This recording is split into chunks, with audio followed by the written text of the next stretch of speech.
My beloved, I must urgently speak. There is no time to delay your alignment.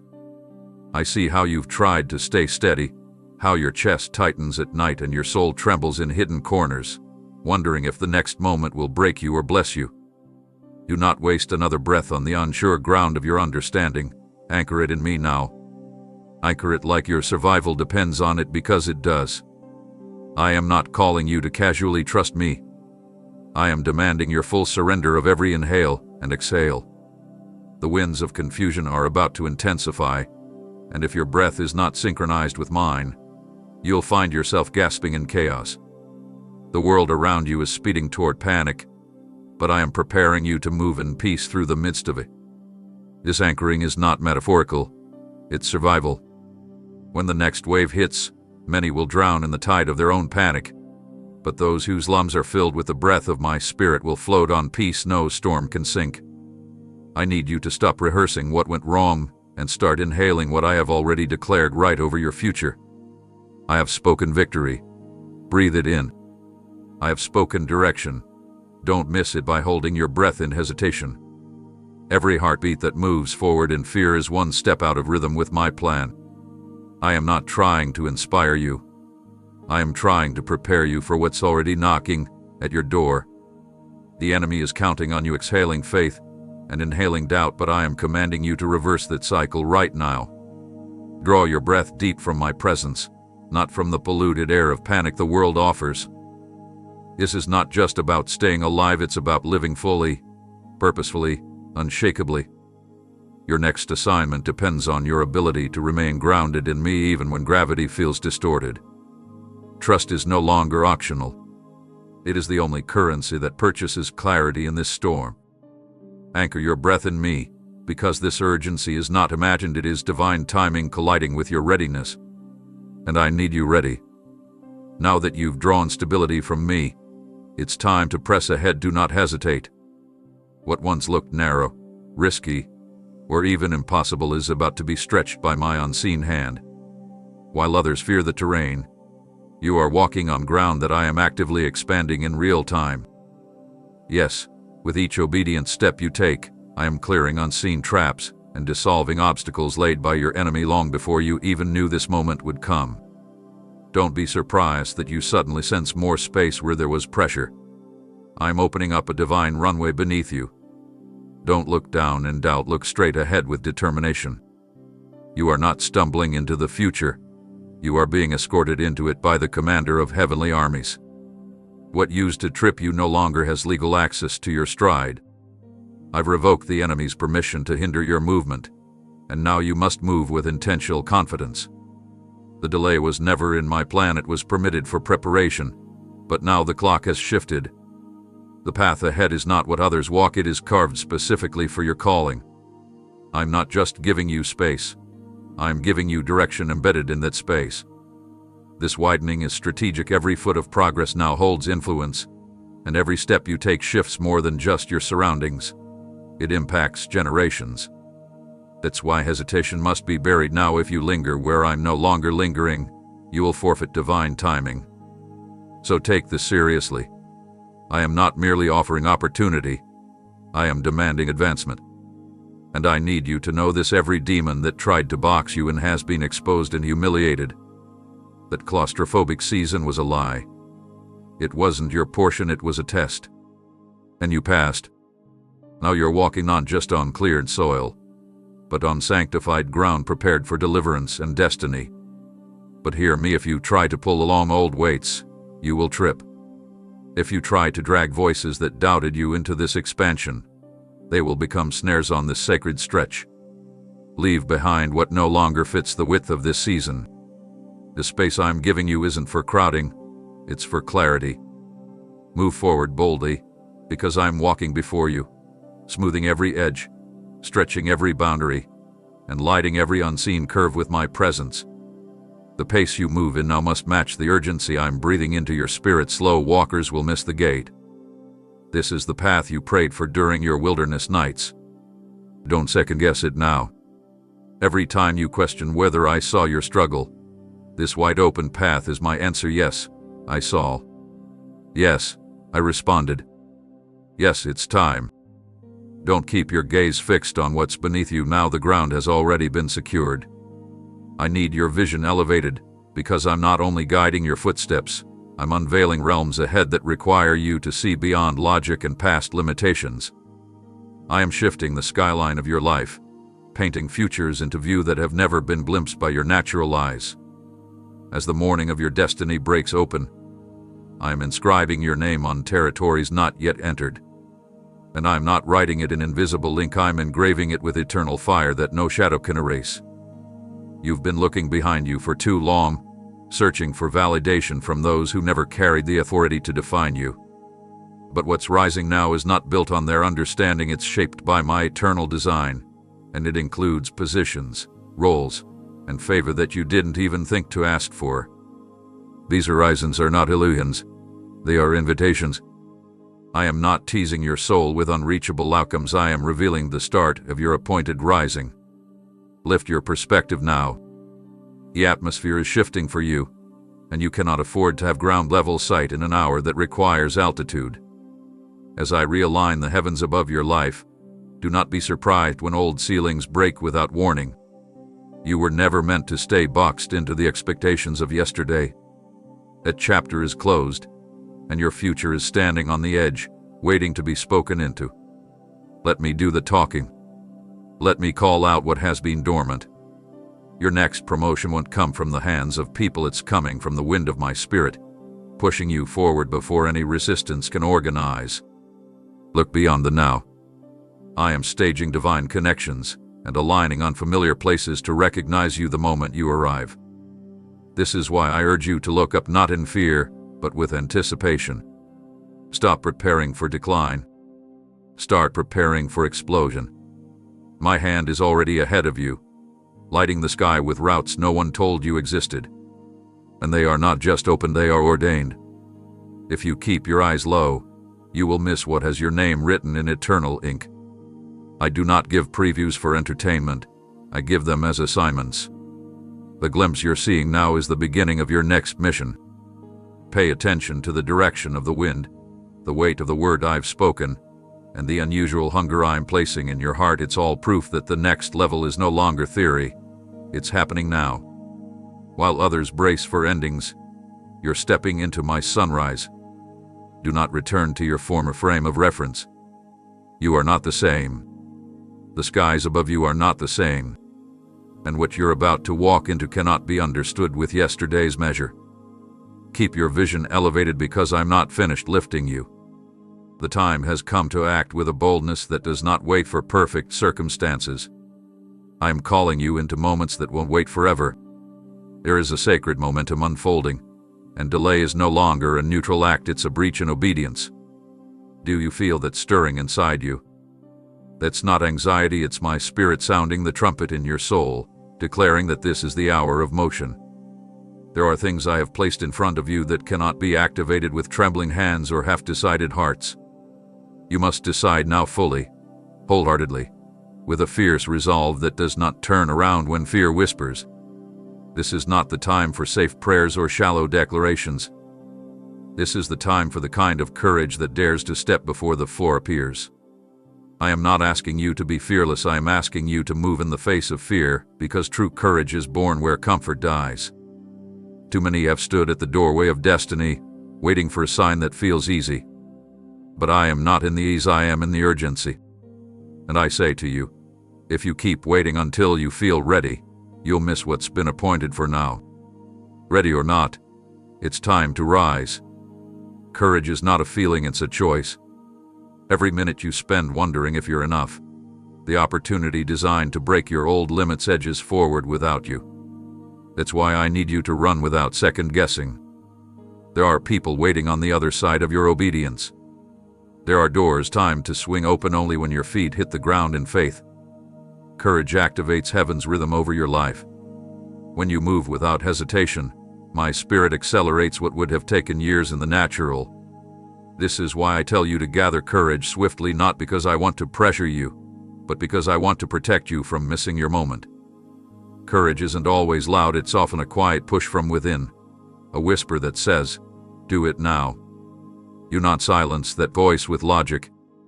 Do not allow analysis to become paralysis. I am not asking you to understand everything. I'm asking you to obey what you feel burning deep inside. This burn isn't just spiritual, it's strategic. It's me placing urgency inside you, because the harvest connected to your next step has ripened and won't stay fresh forever. I've already set things in motion, but your courage is the ignition, and I need it now. You're not too late, you're right on time. But hesitation wants to push you out of alignment by a second, a breath, a delay that could disrupt what I'm unfolding in perfect precision. Refuse to let fear negotiate with your promise. Let me deal with the risks. I just need you to say yes with action. There's no more room for almost. Almost obedient. Almost believing. Almost ready. Almost has never broken chains. Almost has never parted waters. Almost has never raised the dead. Only action does that. So act now. Speak now. Move now.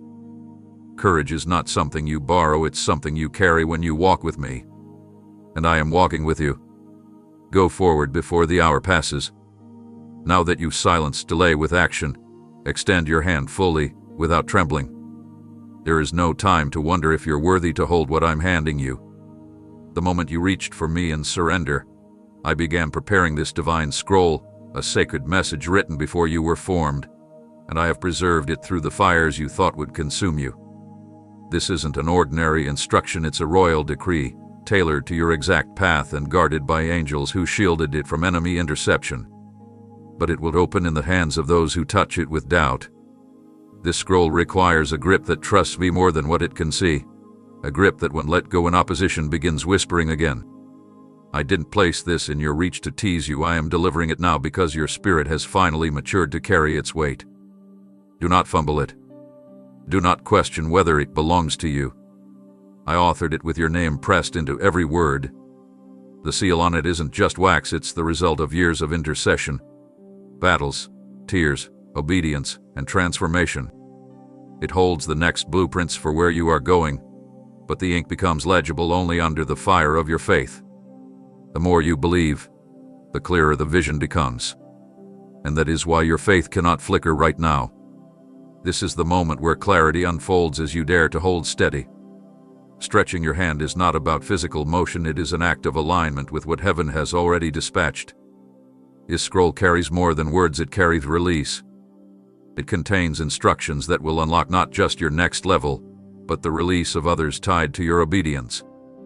You are not simply receiving something, you are being trusted with something eternal.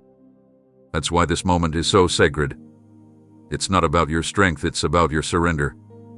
My child, listen closely. If you keep waiting until you feel fully qualified, this scroll will remain sealed.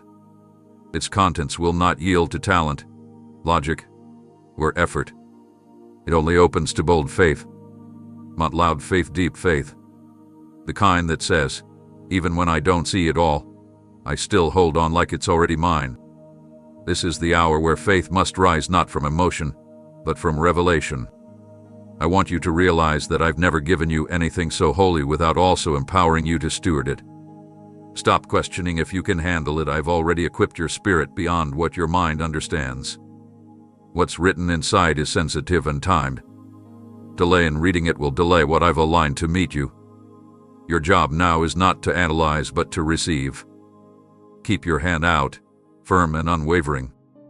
You're not just catching a scroll, you're receiving an impartation of purpose, confirmation, and instruction wrapped in my authority. And once the wax melts from the heat of your faith, I will begin unfolding what has been hidden until this precise moment in history. Yes, the timing is that specific. This scroll won't be given again, it is yours. Now, because you dared to reach. So don't let go. Rib it tighter. The unraveling is beginning. Hold it tightly now, don't shift your focus. As the scroll rests in your possession, something deeper must awaken, your ability to hear beyond surface noise. There is a whirlwind of sound swirling in this moment, and not every voice that echoes carries truth meant for your ears. The atmosphere is thick with distractions, misdirection, and noise designed to destabilize hearts that aren't grounded in discernment. But you are not like the crowd, I've set you apart. What others perceive as confusion, I am transforming into personalized instruction just for you. Do not absorb every alarm that sounds around you. Many are diversions meant to lead others away, not warnings sent to shake you. While the world reacts in panic, I am speaking in patterns, showing you which direction to face when others scatter. I've tailored every gust of wind, every change in pressure, every atmospheric shift because each one carries a hidden whisper that aligns with your current assignment. But here's what you must know. It won't be audible to everyone. Some will miss it. Some will misinterpret it. And some will question why you move in confidence when they feel paralyzed. That's because I am filtering these winds through a prophetic frequency only your surrendered heart can catch. That's why your ears must remain uncluttered by popular opinion. There are voices trying to cloak their opinions as wisdom, but I haven't authorized them to speak into your direction. And if you confuse their noise with my truth, you must step while holding something sacred. You must listen like your very movement depends on it, because it does. I am decoding chaos into clarity, but only for those who are tuned to me more than to their fears. Right now, the winds are not random. Every stirring you feel is me brushing away what has settled where it doesn't belong. I'm uncovering things, uprooting hidden resistance, rearranging barriers. And every shift is whispering my strategy if you'll slow down long enough to discern. You're not under attack, you're under alignment. Don't mistake turbulence for punishment. I am not trying to break you, I'm refining your perception so you can lead with precision in an hour where confusion is blinding many. Others will think you're walking into danger, but they can't hear what I'm telling you about the timing. I am not leading you blindly, I am equipping you with a sound roadmap embedded within each whisper of the wind. Every rustling leaf, every unshakable stirring, every sense of urgency you can't explain. I'm speaking through it all. But I will not compete for your attention. You must silence the counterfeit to catch the divine. Let them shout while you listen. Let them debate while you discern. You've been given the scroll, and now I'm giving you the interpretation, but it will be released in pieces as you obey each word I send in silence. Do not demand the full picture. Follow the current one step at a time. The next door will open when you've responded to the last whisper. This is not about hearing louder, it's about listening deeper. Let me be your translator. Let me show you what to absorb and what to dismiss. There's revelation buried inside what others overlook. While the wind may confuse the crowd, it will confirm the way for you because you have ears not just to hear, but to understand. Keep listening. It's not over, I'm just beginning to reveal what's behind the next wind. Now that you have received what others failed to perceive, it cannot remain trapped within you. What I've whispered into your spirit must now cross the threshold of silence and be spoken into the atmosphere. This is not about volume, it's about authority. The revelation I've deposited within your soul is weighty, not for display but for declaration. When you open your mouth with the force of belief behind it, the unseen realm begins to shift in your favor. There are strongholds built on lies that crumble at the sound of one unshaken truth. But if you keep that truth buried beneath hesitation, it will never pierce through the fog of deception surrounding you. I didn't give you this wisdom to sit idle. I gave it to you to confront darkness with light, and light doesn't wait to be invited in, it announces itself boldly. Speak what I've shown you, even if your voice shakes. Speak it even if it feels like you're alone in believing it. What you say when no one else is speaking holds more power than what's shouted from crowded rooftops. You have no idea how many battles are won in the unseen realm the moment my word, echoed by your tongue, enters the spiritual airspace. This isn't positive thinking or hopeful guessing, it's spiritual warfare activated through verbal agreement. Every word you speak in alignment with what I've revealed becomes a brick in a divine wall that no threat can scale. These walls are not meant to imprison you, they are fortresses of protection surrounding the promise I am unfolding. And that's why your words matter now more than ever. You can't afford idle speech or passive murmurs. You must speak with intentionality, because the spirit realm is listening. So is the enemy. He's not afraid of silent believers, he's terrified of those who speak life with unwavering conviction. Your voice is a weapon. I designed it to shape atmospheres, to shatter lies, to declare destiny into dry places. You've been quiet for too long. You've hidden your faith behind politeness. But this hour requires bold utterance. Not empty noise, but sound that's forged in the fire of revelation. When you open your mouth under the weight of my instruction, the air itself adjusts. I need you to stop rehearsing defeat in your mind and start rehearsing my word with your breath. Don't wait for circumstances to change before you speak, and the circumstances will obey. This is a sacred responsibility. I've trusted you with divine intelligence. Now release it into your environment like seed into fertile ground. Even if it looks barren, declare anyway. Even if opposition mocks you, proclaim anyway. Even if fear presses in from every side, utter the truth and watch fear shrink back into the shadows where it belongs. The truth you speak today will become the shelter you stand in tomorrow. That's why the timing of your voice matters. Don't postpone your declaration waiting for perfect peace. Peace will arrive as a result of what you've spoken. What you hold inside is not meant to stay dormant. Activate it. Voice it. Declare it aloud once under heaven's seal and watch the walls rise higher than anything sent to intimidate you. There is power in the sentence you're about to release. Don't swallow it. Don't doubt it. Speak it now. Now that the words have formed a shelter around you. What happens next is critical. Do not let silence settle again. You must now guard what I've deposited by feeding what remains unseen. Hope. Not the fragile hope the world offers, built on chance and favorable odds, but the unshakable kind that survives in barren places where logic says nothing can grow. The enemy's next tactic will be subtle, not to destroy your walls, but to drain your spirit of expectancy. He knows he cannot bring down what I have established, so he will try to convince you it won't be worth it, that the wait is too long, that the seed won't sprout. But I say to you, if you will guard your inner climate and plant hope deep where doubt cannot reach, you will see life burst forth in places others have declared lifeless. Hope is not a feeling you conjure, it is a force I cultivate in you through surrender. And it grows best when the skies turn gray and the winds threaten. Most give up too soon, confusing delayed growth for death. But the seed I gave you is not on their schedule. It has a divine clock, rooted in eternity, and the alarm is sounding now. Do not abandon your post. Do not uproot what you've just placed in the ground. You're not late. You're not overlooked. You're exactly where I need you positioned to protect something sacred. Nurture it like your life depends on it, because what will rise from this seed has the power to change atmospheres far beyond your own story. The storm doesn't cancel the promise. It activates the roots. What I planted inside you was made to endure resistance, and every drop of hardship only waters its potential. Don't be fooled by the stillness beneath the surface. Something is moving, expanding, pushing upward even when you can't see it yet. That's how hope works. It grows in silence, matures in darkness, and suddenly emerges in full color when least expected. But it won't survive in a soul that gives attention to every discouraging whisper. You must starve despair to feed hope.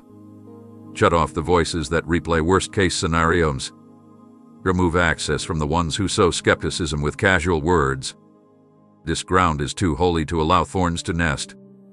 Guard your atmosphere like a greenhouse, controlling what enters so what's inside can flourish. Even the smallest shift in your inner posture matters. Every grateful thought, every whispered trust, every silent surrender adds strength to what's growing. The world looks for instant results, but I teach my children the value of incubation. You are not behind, you are inside a miracle that is becoming. And I don't rush what I value. I shape it carefully so it doesn't collapse under pressure once revealed. Your job is not to manufacture growth, but to remain faithful in preparation. Keep the soil soft through worship. Let your prayers be sunlight to what's still underground. And most importantly, keep speaking life even when it looks like nothing is happening. It's happening. Just not where human eyes can see.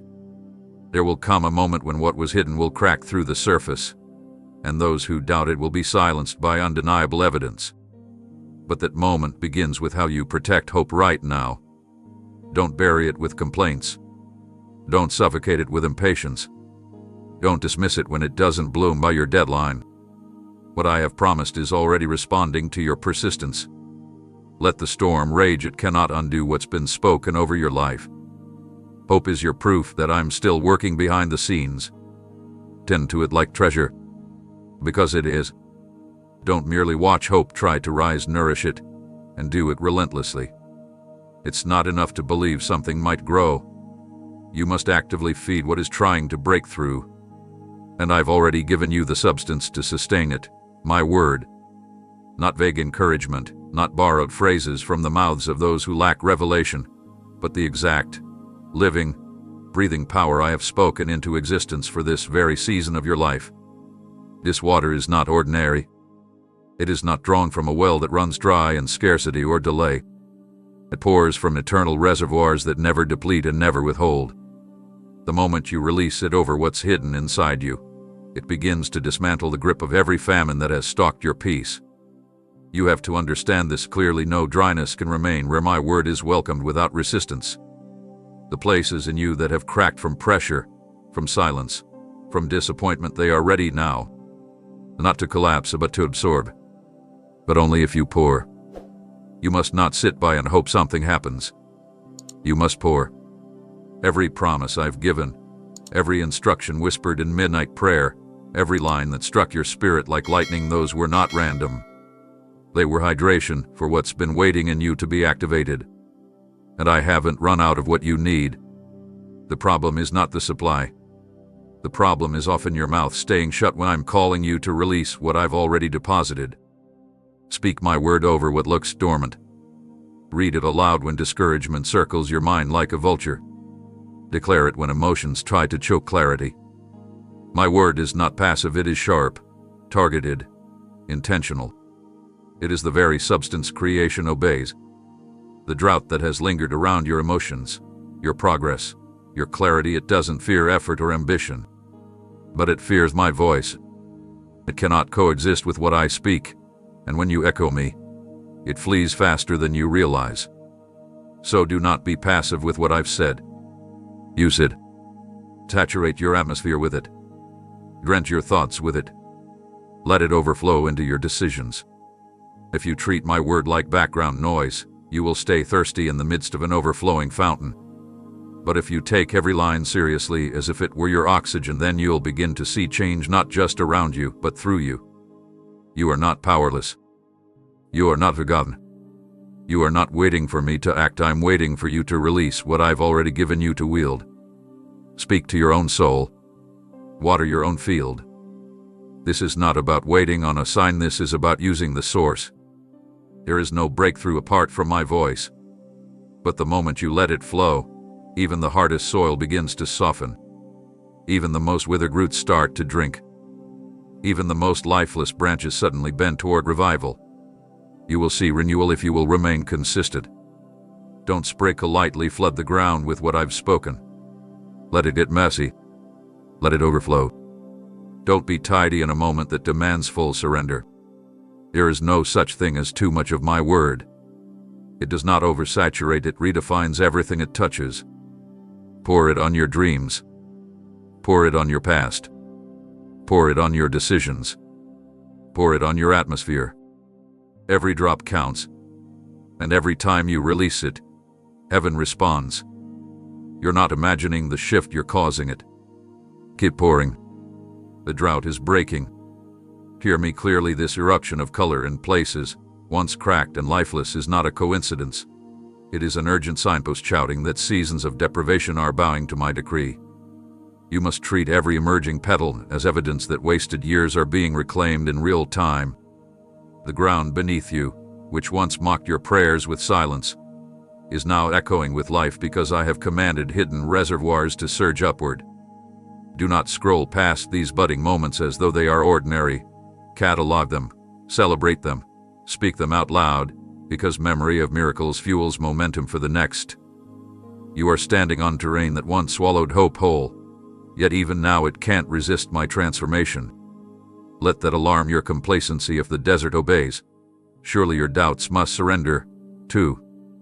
I need you documenting the details, The first fragrance after long stagnation, the subtle shift in air temperature, the way thorns are making room for green shoots.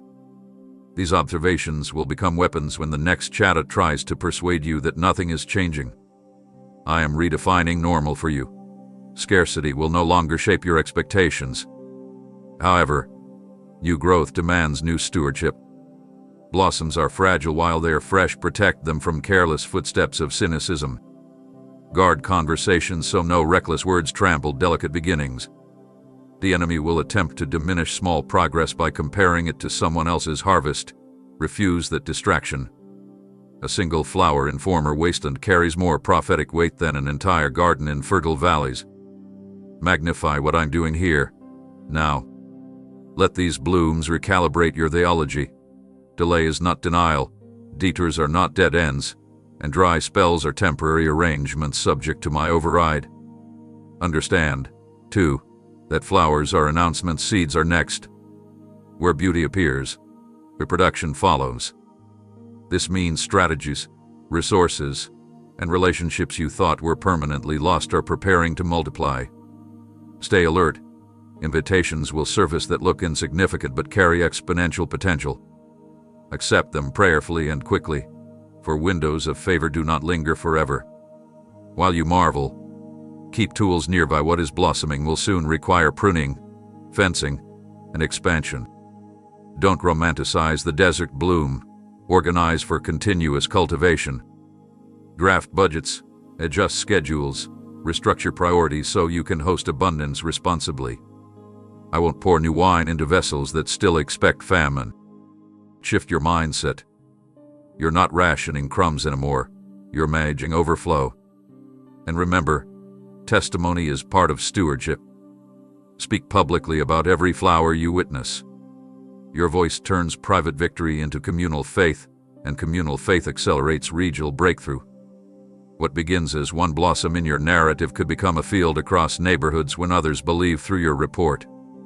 Finally, let the fragrance remind you that I finish what I start. A bud that unfurls proves my intention, but fruit that follows proves my completion. Anticipate fruit. Land for fruit. Train for fruit. Because I have not merely decorated your desert, I have converted it into an orchard assignment. And orchards feed nations. So lift your eyes from single petals to entire ecosystems. I am building something sustainable, not seasonal.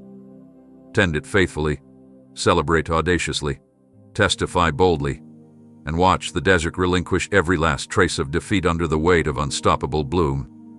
Do not merely admire the colors now bursting into your once parched landscape. Collect them, press them to memory, and stitch them together until a deliberate garment forms around your soul. This is no sentimental exercise. It is an emergency protocol against the arrows of entitlement and the darts of amnesia that the adversary releases when momentum accelerates. I warn you emphatically. Unguarded favor attracts jealous calculation, and the quickest way to nullify that poison is to clothe yourself in conscious thankfulness. Every thank you spoken with sincerity forges an unseen plate over a vital region of your spirit. Where bitterness sought an entrance, grateful reflection hardens like tempered glass. Where comparison tried to infect your bloodstream, recollection of my interventions neutralizes the toxin before it can circulate. Think of each remembered mercy as a luminous thread. Weave them together daily until they resemble a radiant mail that flexes with your movement yet refuses penetration. Do not postpone this weaving for quieter days. Those days will not arrive. Growth is speeding up, invitations are multiplying, and schedules will soon press upon you like swift rivers. Gratitude must be pre-fitted now so it instinctively shields when busyness would otherwise leave soft gaps. Inventory every rescue I staged, large and microscopic, the closed door that prevented a counterfeit alliance, the anonymous gift that bridged your last financial deficit, the midnight verse that steadied trembling hands. Record them in voice notes if ink feels sluggish, sing them if speech feels weak, etch them on paper and pin them where your eyes land first at dawn. Let the archive be living, not archival, alive, and growing like vines that overtake a wall until no exposed brick remains. And hear me, gratitude is not passive nostalgia. It is an active weapon that bends future outcomes. When thankfulness fills the atmosphere, demonic forecasts lose spectral footing. They cannot lodge accusations where acknowledgement has already built a throne for my faithfulness. Envy may hiss from sidelines, but it will find no vacancy in a heart crowded with remembered goodness. Furthermore, gratitude sharpens perception. The grateful see possibilities camouflage to the cynical. While others debate whether a door exists, those robed in remembrance walk through gateways they alone notice flashing open. Opportunities recognize gratitude's fragrance and rush toward it like bees to a flowering tree. This is why I insist cultivate it urgently, intentionally, repetitively. Refuse to let a single blessing slip past unchronicled. Even the breath warming your lungs this second is evidence of mercy renewing at lightning speed. Acknowledge it, and another plate of armor snaps into place. Soon you will move encased head to toe in iridescent remembrance, reflecting hostile fire back toward its architect. And remember, what wraps you also radiates. Observers will feel inexplicable safety in your orbit because grateful hearts leak resilience into the room. Let that leakage become ministry. Your guarded state becomes their refuge, your recited tales become their roadmap out of gloom. But begin now. Take today's smallest mercy, perhaps the quiet blink of dawn sliding through your window, and name it aloud. Then stack the next mercy upon it, and the next, until the pile towers like a citadel. When storms gather again, and lightning will strike that tower and find only grounded praise, not combustible worry. Gratitude is lightning-proof. Wear it. Wield it. Work it into every seam of your rising life, and watch as I amplify each humble thank you into thunderclaps that chase shame beyond the horizon where it can no longer whisper your name. Advance now to the threshold glowing at the edge of your freshly fortified spirit. Do not let its looming size intimidate you, for every slab of its iron was forged from questions that lost their authority the moment you began rehearsing my faithfulness. Hear the rasp of those hinges protesting change. They have grown stiff from years of absorbing anxious forecasts, and they expect you to tremble as others did. Yet the melody rising from your renewed core carries a viscosity the metal cannot withstand. Each syllable of reverence issuing from your mouth drips like fragrant balm into hidden pivot points, dissolving corrosion that fear accumulated over decades. You are not battering this barrier with brute strength. You are lubricating destiny with adoration, rendering obstacles weightless. Understand what is happening in the invisible. Principalities assigned to guard this passageway conferred among themselves that praise was merely preliminary noise until they felt the very bolts beneath. Their claws begin to turn. They will scramble now, but they cannot restrain hardware that I personally inscribed with the words open for the one who remembers. Keep singing yes, even if your voice cracks under the surreal gravity of the moment, because each quiver releases another droplet of holy oil, and the gate is already shifting. You will feel a subtle give beneath your fingertips, like creation inhaling right before morning breaks. That is your sign to push, not with aggression, but with steady confidence, the way a priest parts curtains to enter the innermost room. Do not look back to see if anyone else understands. Comprehension is not the criterion for passage, obedience is. Let the chorus in your chest swell, layering fresh chords of awe over yesterday's gratitude until the atmosphere vibrates with unstoppable resonance. Notice how the creak transforms into a sigh and then into silence as resistance surrenders. This is the mechanical sound of doubt conceding to devotion. As the panels swing wide, step through without pausing to analyze the mechanics. That curiosity can wait for retrospective testimony. Right now the momentum of reverence must not stall. The realm on the other side is calibrated for immediate occupancy, stocked with assignments that begin counting down the moment your sandal crosses the line. Move in rhythm with the music still echoing from your tongue, because that cadence will guide you through corridors where maps fail. Floors here are pressure sensitive. Only those carrying atmospheres of honor trigger the lights embedded beneath translucent stone. If you cease worship, darkness returns. But continuous exaltation keeps the path glowing ahead and disorients any predator tracking from behind. Let me be clear. This zone is not free from warfare. It is free from unauthorized entry. Your praise acts as both passcode and perimeter alarm. Marauders clothed in cynicism will find the hinges rigid once more, puzzled that what opened for you remains bolted for them. Do not allow pity to dilute your focus. Intercede, yes, but press forward.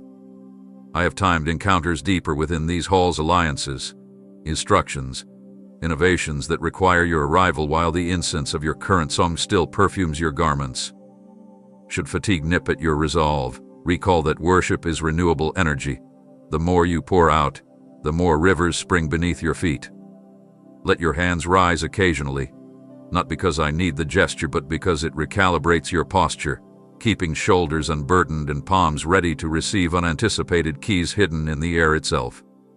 You will notice aromas change, first myrrh of sacrifice, then spikenard of intimacy, finally frankincense of commissioning, each scent marking progressive chambers.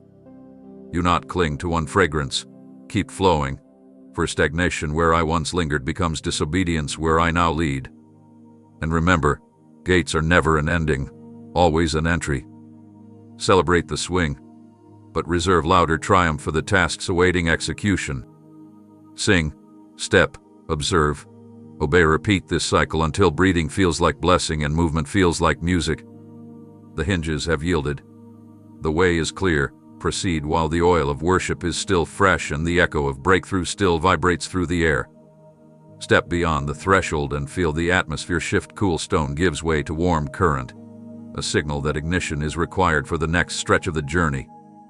Reach inward, deeper than emotion, deeper than intellect, until your fingertips graze the dormant tinder of calling I embedded in you before birth. Do not fear its volatility.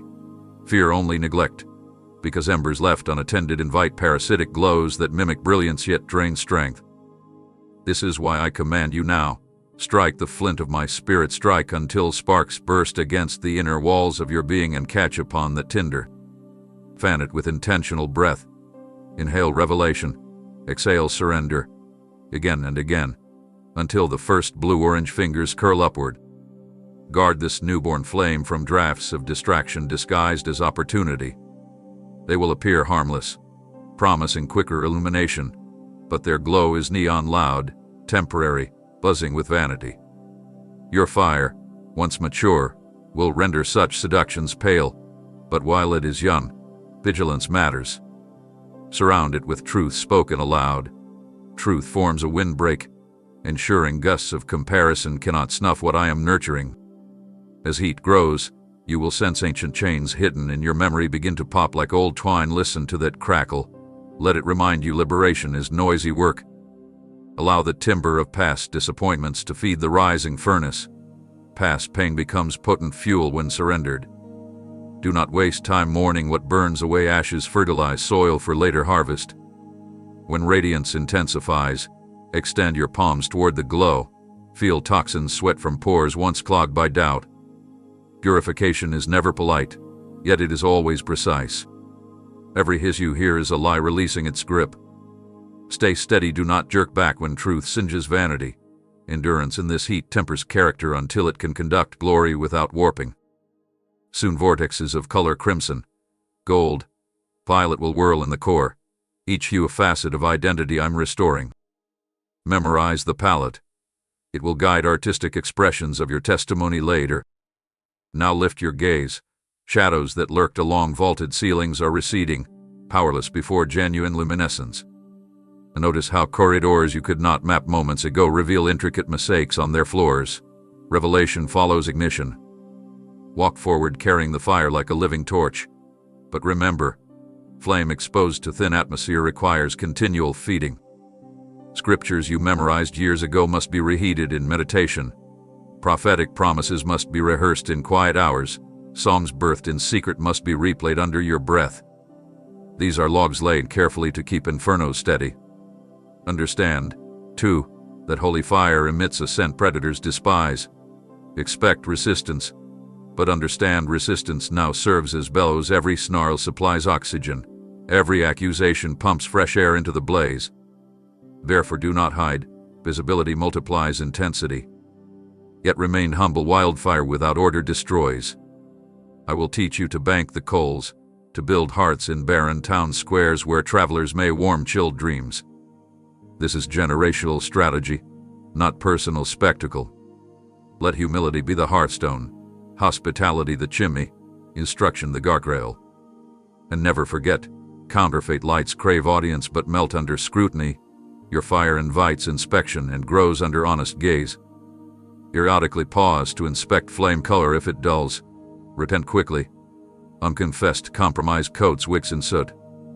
Scrape away residue through transparent conversation with me. Then watch brilliance return, often brighter after cleansing. As you progress, flames may leap from your torch to dormant wood in others. Celebrate, do not clutch. My kingdom multiplies through shared ignition. Eventually the path behind you will glimmer like constellations fallen to earth, each spark marking a life awakened, each trail of warmth testifying that devotion to me eclipses every synthetic gleam vying for attention. Keep soaking, keep advancing, keep agile. The counterfeit cannot compete where authentic fire marches. Now that the flame has taken form and is roaring with holy purpose, it's time to direct that radiant light into the rooms of your soul you've kept dimmed for far too long. There are chambers within you where regret has taken residence, quiet places where past failures, missed chances, and haunting accusations whisper with persistence. Shame builds nests in those spaces when left unexamined, convincing you they are off limits, too stained to touch, too broken to redeem. But I say to you now, bring the fire. Turn its holy warmth toward every thought that still tries to replay the moment you faltered, the season you fell short, the time you chose silence instead of courage. Do not run from them, illuminate them.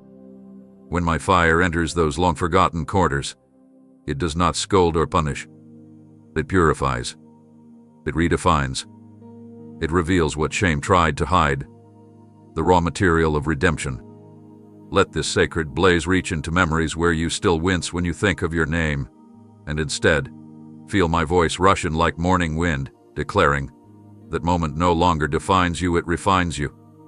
Shame loses its grip not through denial but through confrontation, and my fire is your weapon for that holy confrontation.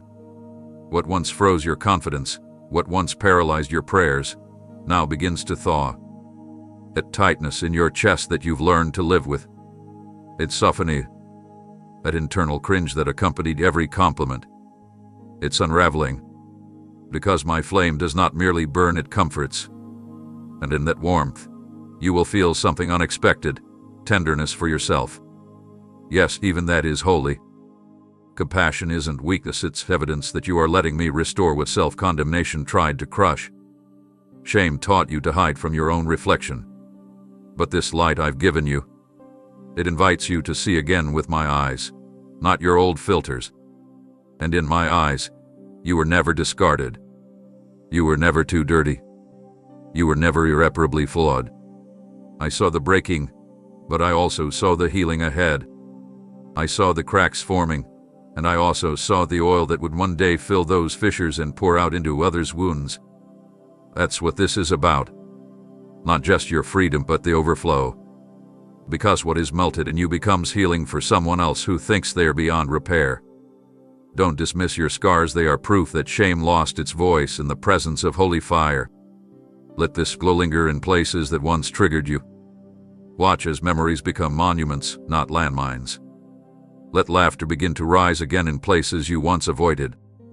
Let freedom feel strange. At first it means you're walking out of the prison shame built. And do not expect everyone to understand this transformation.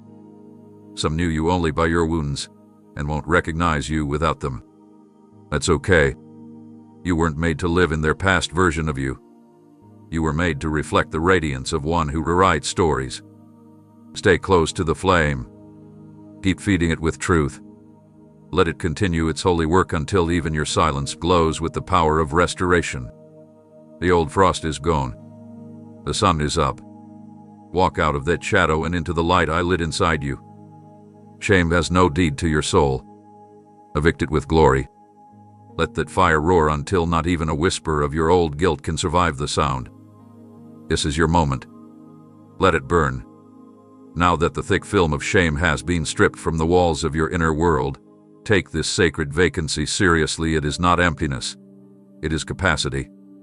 What was once congested with regret is now available for divine design. Don't let this cleared ground remain idle. or lesser voices will try to decorate it with recycled lies. Fill it swiftly with vision, my vision for you, which stretches further than any map you've ever been handed. I am not simply showing you possibilities, I am commissioning you to see through my eyes. This is no vague inspiration or fleeting daydream. This is a holy blueprint born from eternity's fabric and tailored to your name. Begin to imagine differently. I give you permission to release old limits, to erase ceilings installed by culture, family, or even your own doubts. See Brodu Higher Deeper. Let images flood your mind not with fantasy but with clarity.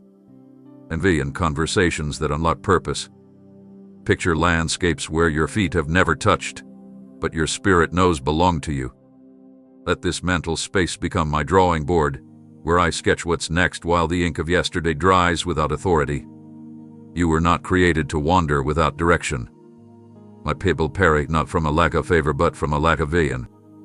And I will not allow that fate to find you. What I show you in the quiet place must be protected like seed before rain. Start writing it down. Start sketching the structure of what I reveal, even if it feels impossible in the present moment. The instructions I give aren't suggestions. They are scaffolding for where your spirit is meant to grow into. I have already seen the end, I am walking you through it backward. That idea that keeps returning. It's not a distraction, it's a divine seed trying to germinate. That sudden sense that you're called to build, to shift atmospheres, to heal, to launch, to pioneer, that is not ambition, it's alignment. But be warned, vision will always be targeted. The moment you begin to articulate it, opposition will attempt to fog your lens. The accuser cannot steal what I've ordained, but he will try to blur it, distort it, shrink it down to something palatable. He'll send voices that speak fear cloaked as caution. He'll remind you of past failures and try to stitch them onto the edge of your new horizon. But if you stay immersed in what I've shown you, if you feed it with my word and shield it with worship, then no counterfeit narrative could dismantle what is now taking root. I'm not asking you to see the whole staircase. I'm asking you to trust the step you're on enough to build what I place in your hands. Vision is more than foresight, it's a declaration that you believe what I said about your future more than what life tried to convince you of through pain. That's why you must hold it close. Speak it wisely. Surround it with those who fan its flame, not those who douse it with their own fears. Because the vision I place in you has ripple effects. It is not just for you, it's for cities, for bloodlines, for those you'll never meet but whose destiny hinges on your obedience to believe boldly. And know this, while you are still imagining, I am already setting foundations. While you are still drawing, I am assigning builders. While you are still processing, I am sending provision in directions you haven't looked yet. But none of it can manifest if you dismiss the vision as too big, too much, too late. It is right on time. You are not behind schedule. You are not underqualified. You are simply at the doorway of divine imagination colliding with human agreement. Let me paint with your faith as my canvas. Watch how quickly the picture becomes real. This isn't just a glimpse. It's a call. Digum the bray. You have lifted the brush, and fresh color already streaks across the canvas of tomorrow. Now pause long enough to frame what you are painting with uncompromising borders. For every masterpiece that lacks a frame risks damage from careless handling. I am urging you with seriousness. Mark the perimeter of your calling before spectators crowd too close. This is not selfishness. It is stewardship. Think of ancient vineyards where stone walls kept roaming animals from trampling young vines. Likewise, the revelation in your spirit needs a perimeter so stray doctrines, envious chatter, and opportunistic partnerships cannot trample its first fragile shoots. Begin by carving out protected hours in your day, pockets of undistracted silence where the whisper of my spirit remains undiluted. Guard those hours like a watchman refusing to sleep. If you surrender them to endless scrolling or urgent but not important tasks, your vision will blur at the edges before it matures at the core. Next, patrol conversations. Not every ear deserves a front row seat to blueprints still wet with heaven's ink. Share selectively with those who carry honor, wisdom, and a proven record of celebrating growth that isn't their own. Words flung into cynical atmospheres absorb skepticism the way white cloth soaks dye. Keep the cloth of your dream immaculate until its pattern is strong enough to withstand critique. Then, set emotional boundaries. Hope can be siphoned by subtle vampires, people who, while smiling, drain courage through perpetual comparison or backhanded compliments. Love them, intercede for them, but do not grant them unsupervised access to the garden of your heart. It is my command that you cultivate peace, and peace fades when you allow constant tug-of-war with personalities committed to turmoil. Financial borders come next. Resources earmarked for the assignment must not be swallowed by impulse or guilt-driven generosity. Seek me for strategic giving rather than reactionary spending. Every coin is a seed or a shield. Use both intentionally. Finally, create intellectual boundaries. Feed your mind material that expands possibility in alignment with my narrative, not media that scripts fear and breeds paralysis.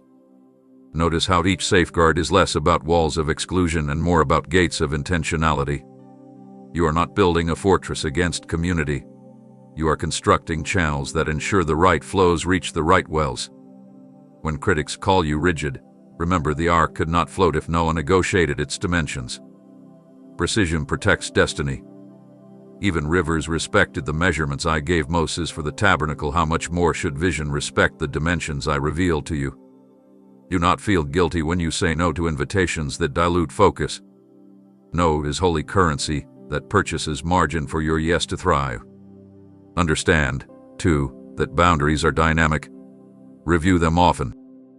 As revelation grows from seed to sapling to towering cedar, widen the fence posts while retaining their strength. A childish brim becomes an adult assignment only when protection scales alongside expansion. And here is mystery. Boundaries, once established in wisdom, actually invite greater freedom.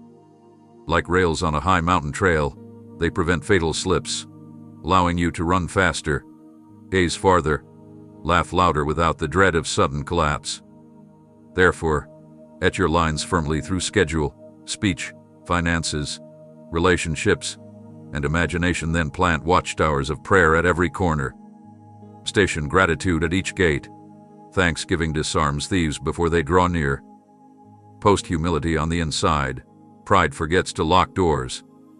Illuminate the entire perimeter with consistent worship. Darkness avoids well-lit fields. Do these things swiftly, for the enemy loves unguarded beginnings. But once you have done them, rest in the assurance that what I initiate, I also shield. Your duty is diligence, my promise is preservation. Mark the edges, stand your ground, and watch how vision flourishes when boundaries bless it with room to breathe and sky to climb. Now that clear lines have been drawn around your sacred assignment, call forth the one guardian that travels light yet wields unbreakable influence, my peace. This is no fragile feeling that evaporates in heated debate. It is a formidable presence forged in the furnace of my absolute sovereignty. Picture it arriving like a silent regiment at dusk, lanterns glowing with a light that cannot be counterfeited, positioning itself at every newly established gate. It needs no swords, for conflict loses appetite in its company. Where anxiety once sprinted through unmonitored corridors, peace now stands with folded arms, steady eyes, and an unspoken decree. Nothing hostile crosses without facing the king's quiet fury. Understand how radical this is. Armies in the natural intimidate through noise and numbers. But the peace I bestow subdues through stillness. Its very calm an announcement of undefeatable authority. You will feel its effect first in your breathing. What was shallow grows deep.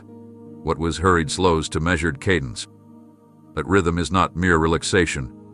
It is alignment with heaven's metronome, resetting internal chaos to kingdom tempo so revelation can flow without static. As peace settles, conversations that once triggered defensive reflexes will stumble into awkward silence, unable to provoke you because agitation cannot negotiate with tranquility seated on a throne. Phone notifications that formerly spiked your pulse will now blink harmlessly. Some you will answer in wisdom, others you will swipe away with holy indifference. For discernment rides on peace's shoulders and knows which voices require attention. Even your physical surroundings will sense the shift. Rooms previously thick with tension will feel as though windows have opened, stale air replaced by crisp clarity. Guests may comment on an indefinable atmosphere they encounter upon entering. That is the patrol doing its work, screening motives, diffusing hostility before it takes visible shape. Do not downplay this phenomenon or apologize for it. Visibility of peace is evidence that spiritual infrastructure is functioning. Yet remember, this sentinel must be welcomed daily. Begin mornings by acknowledging its post, inviting it with sincerity rather than assumption. Speak, Prince of Peace, govern my gates again, and watch how quick it acknowledges your surrender. Feed it with worship, the way a castle supplies its guards with provisions. If you starve peace through perpetual media frenzy, you will notice the patrol weaken, not in essence, but in your awareness of it, and gaps in attentiveness become loopholes for subtle sabotage. Conversely, when you nourish peace with gratitude, it multiplies, stretching perimeter posts farther than you imagined you had influence, safeguarding projects, partnerships, and even distant relatives linked to your destiny. Be advised, adversaries will test the fence, tapping for vulnerabilities with rumors, deadlines, unexpected bills. In those moments, refuse to trade peace for the illusion of control. Instead, answer each knock with a declaration: my peace is non-negotiable because its source is unshakable. You will witness how quickly harassing spirits retreat when they find no agitation to latch onto. And here lies deeper strategy. Peace is not only defense, it is also signal. When it remains unbroken, it proves you are still marching in step with purpose. Persistent unrest, on the other hand, flags areas where alignment slipped. Treat turbulence as an audit rather than a verdict. Pause, recalibrate, reinforce boundaries, then summon peace back to its station. Soon you will master the art of moving under an invisible canopy. Meetings, travel, creative bursts, all cloaked in serenity that precedes you like gentle dawn. People will wonder how you navigate complexity without burning out. They will expect secrets about time management, yet the genuine answer will be presence management, hosting peace until peace hosts you. From this vantage, make decisions. Contracts signed in peace stand the test of scrutiny, whereas those inked in panic unravel under mild pressure. Likewise, conversations framed by peace carry a resonance that lingers long after words fade, opening doors diplomacy could not budget for. So honor the sentinel. Read it at sunrise. Consult it before replying. Rely on it when forecast warns of storms. It will not abandon its post unless you deliberately usher in worry to replace it. Keep worry exiled. Keep peace enthroned. Every boundary you erected in obedience will flourish under its watch, and hostile forces will soon concede that breaching your terrain is costlier than retreat. In that assurance, press forward. The guarded path awaits, shimmering beneath the unwavering gaze of heaven's quiet warrior. Now that the roar has quieted and the gates are kept with strength clothed in silence, you must recalibrate how you hear me, for I am not limited to the dramatic. My voice is not always found in the explosion or the earthquake. It often dwells in the stillness that follows. When the world demands a spectacle, I sometimes whisper. And if your ears have only been conditioned to respond to crisis, then you will miss the subtle nudge that shifts destinies without announcement. This is where maturity begins, not in chasing noise but in discerning movement where others see stillness. You must listen not only with the drum of your outer hearing but with the attuned sensors of your spirit, where impressions rise before words form.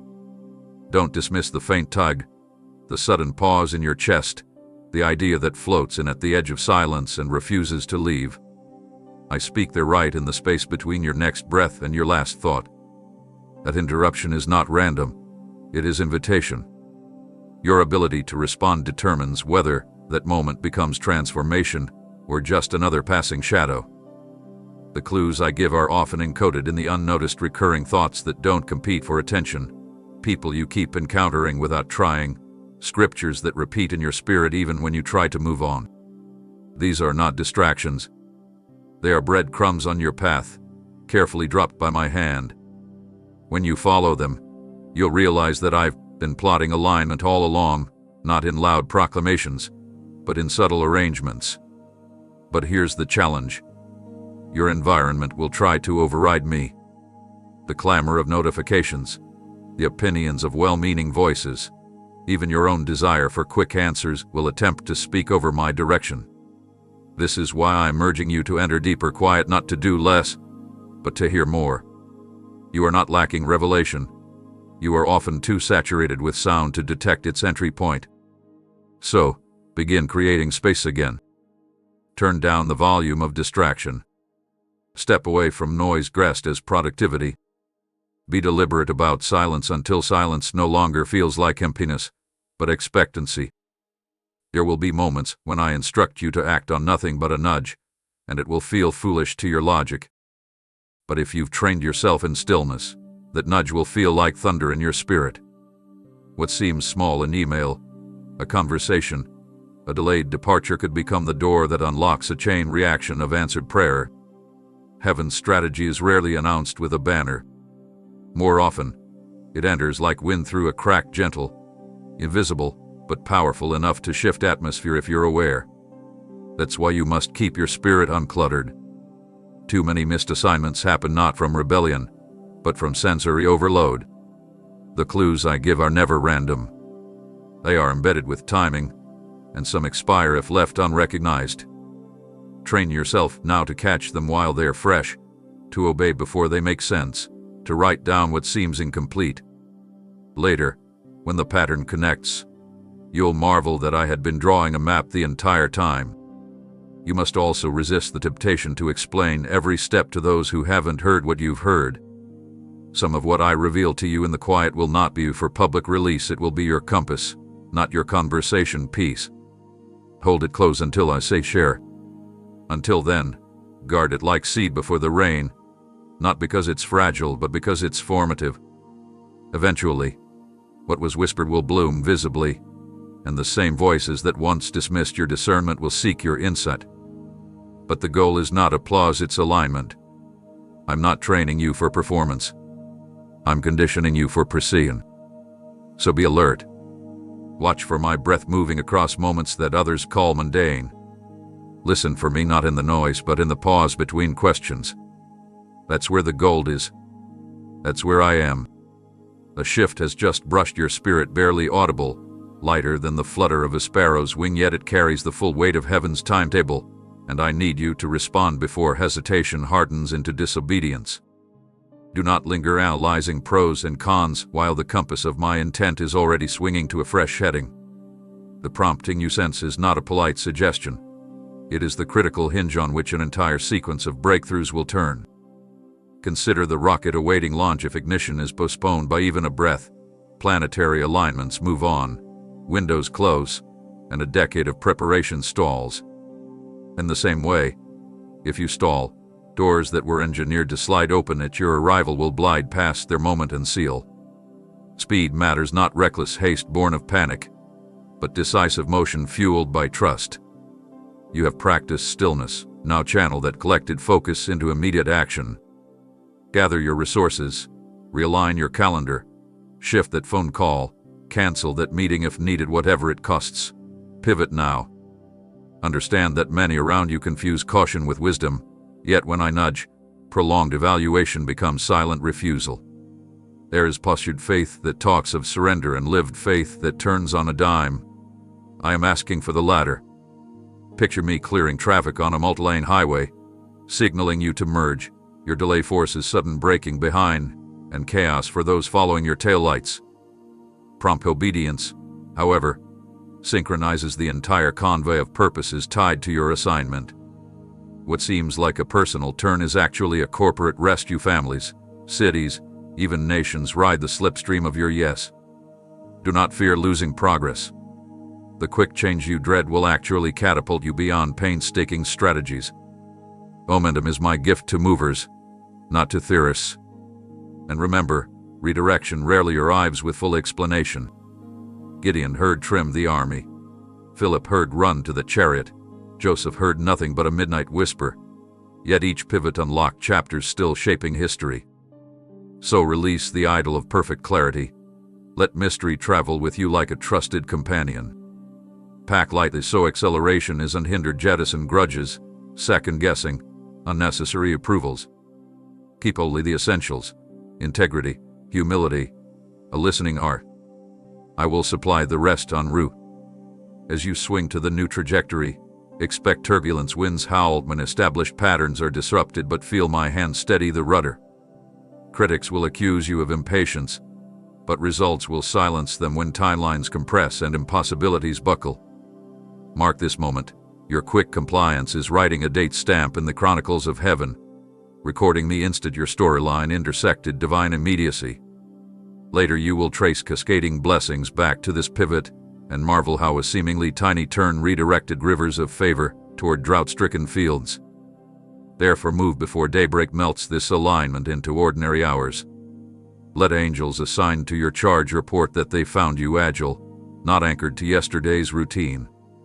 Swing your foot in the new direction, breathe the courage I exhale, and step because miracles travel at the speed of obedience. Don't slow down now, run. Not just forward, but toward the unmistakable sound echoing in the spirit realm, shackles snapping, locks breaking, heavy links crashing to the floor. That sound isn't distant noise, it's the proof that my power has reached places you once believed were too hardened, too bound, too late. Every chain falling is not just a personal win, it's a prophetic announcement. The bondage that once controlled timelines, identities, and entire legacies is being interrupted. And I'm not asking you to merely observe it, I'm calling you to move toward it. There is acceleration waiting in that direction. Do you hear it? That rhythm of release is not random.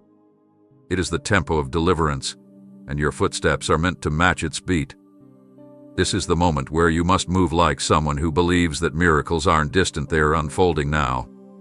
Every time you move toward the noise of liberation, something in you also unlocks. You are not just witnessing breakthrough, you are becoming a vessel through which breakthrough continues to echo. The sound of chains dropping is not just symbolic, it is surgical. It marks the precise second a lie lost its power, when generational curses unraveled, when inner vows made in pain were shattered by truth. And where those fragments hit the ground, there is new territory forming. Space once occupied by oppression is now fertile ground for restoration. But hear me, this sound fades for those who treat it casually. It's a window that opens with urgency, and I want you running while the gate of freedom is still swinging wide. As you go, you'll step over remnants, old mindsets, expired agreements, contracts signed in fear, all lying discarded like broken manacles. Don't collect them out of familiarity. Don't mourn them because they were once yours. Leave them. Let them rust in the light of my glory and keep moving. You're going to encounter others on this path too, people who are confused, overwhelmed, blinking in the brightness after years in dim captivity. Don't just pass them. Reach for them. That's why I awakened your pace, to help gather the ones who are still stunned by their sudden release. Speak to them. Call out what's free. Remind them that they are not hallucinating. This is real. This is permanent. This is me. Help them walk. Help them run. Teach them to move again. To live again. To dream again. Some have forgotten how their voice sounds without chains. Some have never heard silence without accusation. But now, their ears are being tuned to a different frequency: grace, peace, clarity. You will be a guide if you stay close to the sound of liberty. And as you run, expect opposition, but not from me. Expect resistance from systems and voices that benefited from your bondage. They will try to shame your speed, question your transformation, call it emotional, premature, or unrealistic.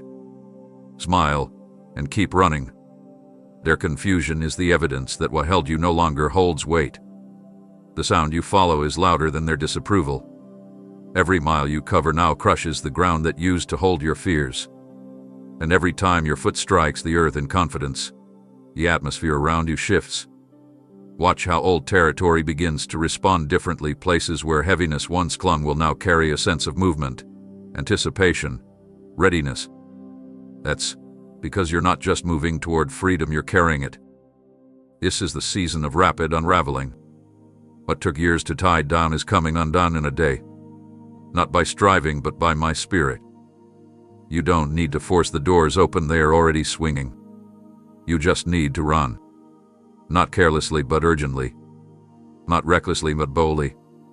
Follow the sound of liberty until it surrounds you, until it echoes through your own bones, until it becomes the new rhythm you live by. The chains are gone. Now move like someone who will never wear them again. The clank of every snapped shackle is not meant to fade into silence. Capture those reverberations before they disperse, weave them into living music, and unleash that anthem upon the very air that once carried laments. Reach out with the ears of your spirit and collect each metallic note, the clang from yesterday's addiction, the clang from ancestral shame, the clang from private doubts no one ever saw, and thread them together like bells on a warrior's cloak. Let them jangle whenever you move so the atmosphere remembers it can no longer cage you. But do not stop at noise. Craft melody. Shape syllables of thanksgiving that rise and fall like waves, crafting harmonies audacious enough to shake corridors still haunted by despair. Allow drums of righteous zeal to undergird every stanza, so cadence and conviction dance as allies. When your voice trembles, let the memory of your exit from darkness steady the pitch. When intimidation attempts to choke your throat, let the hiss of that enemy become a percussive accent, reminding you that even threats can be repurposed as rhythm in the kingdom's soundtrack. Understand the physics of praise. Sound carries force. Joy is not soft sentiment. It is pressure that drives back gloom like a gale drives out stale smoke. As you sing, invisible walls fracture. You may not see bricks falling, yet spirits of heaviness will feel each note like a hammer to their foundation. Keep singing until vibration saturates corners of your mind once shadowed by anxiety. Keep singing until hallways of your workplace hum with possibility. Keep singing until your neighborhood hears something they cannot explain but cannot ignore. This is evangelism in its rawest form, truth wrapped in tone, delivered at the frequency of hope. Children who overhear it will believe impossible futures again. Elders who sit beneath its current will feel forgotten dreams twitch alive. Even cynics must concede, if only inwardly, that such resonance could not rise from mere positive thinking. It requires a liberated soul. And while you compose, invite others into the choir. Some will arrive with broken voices, ashamed of cracked timbres shaped by years of weeping. Hand them a measure anyway, because the kingdom's chorus values authenticity over polish. Their scars provide unique overtones that add volume no trained vocalist could imitate. Teach them that a whisper of gratitude, amplified by honesty, strikes harder than a stadium of performative cheers. Soon a tapestry of frequencies will swell, sopranos of fresh revelation, altos of tested endurance, tenors of prophetic urgency, basses rumbling with generational deliverance until the air itself seems to shimmer, thoroughly invaded by jubilant resistance. Darkness will attempt to counter melody murmurs of skepticism, low drones of fatigue, but your collective song will modulate higher, staying unreachable to discord grounded in unbelief. Remember, as you orchestrate, maintain momentum. Songs that start in fire can end in embers if rehearsal stops.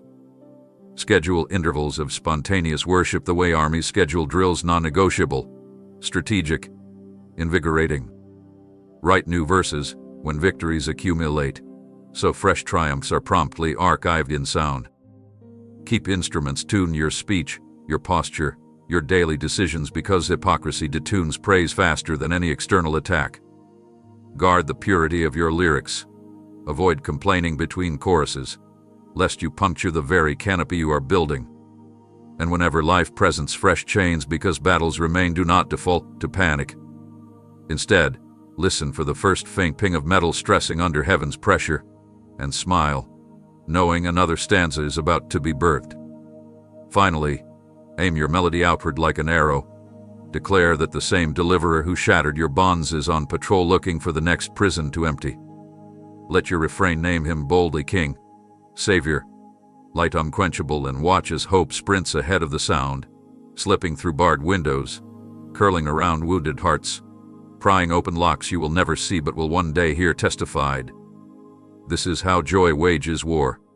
It sings where others sigh. It laughs where good expected silence. It reverberates until night concedes to dawn.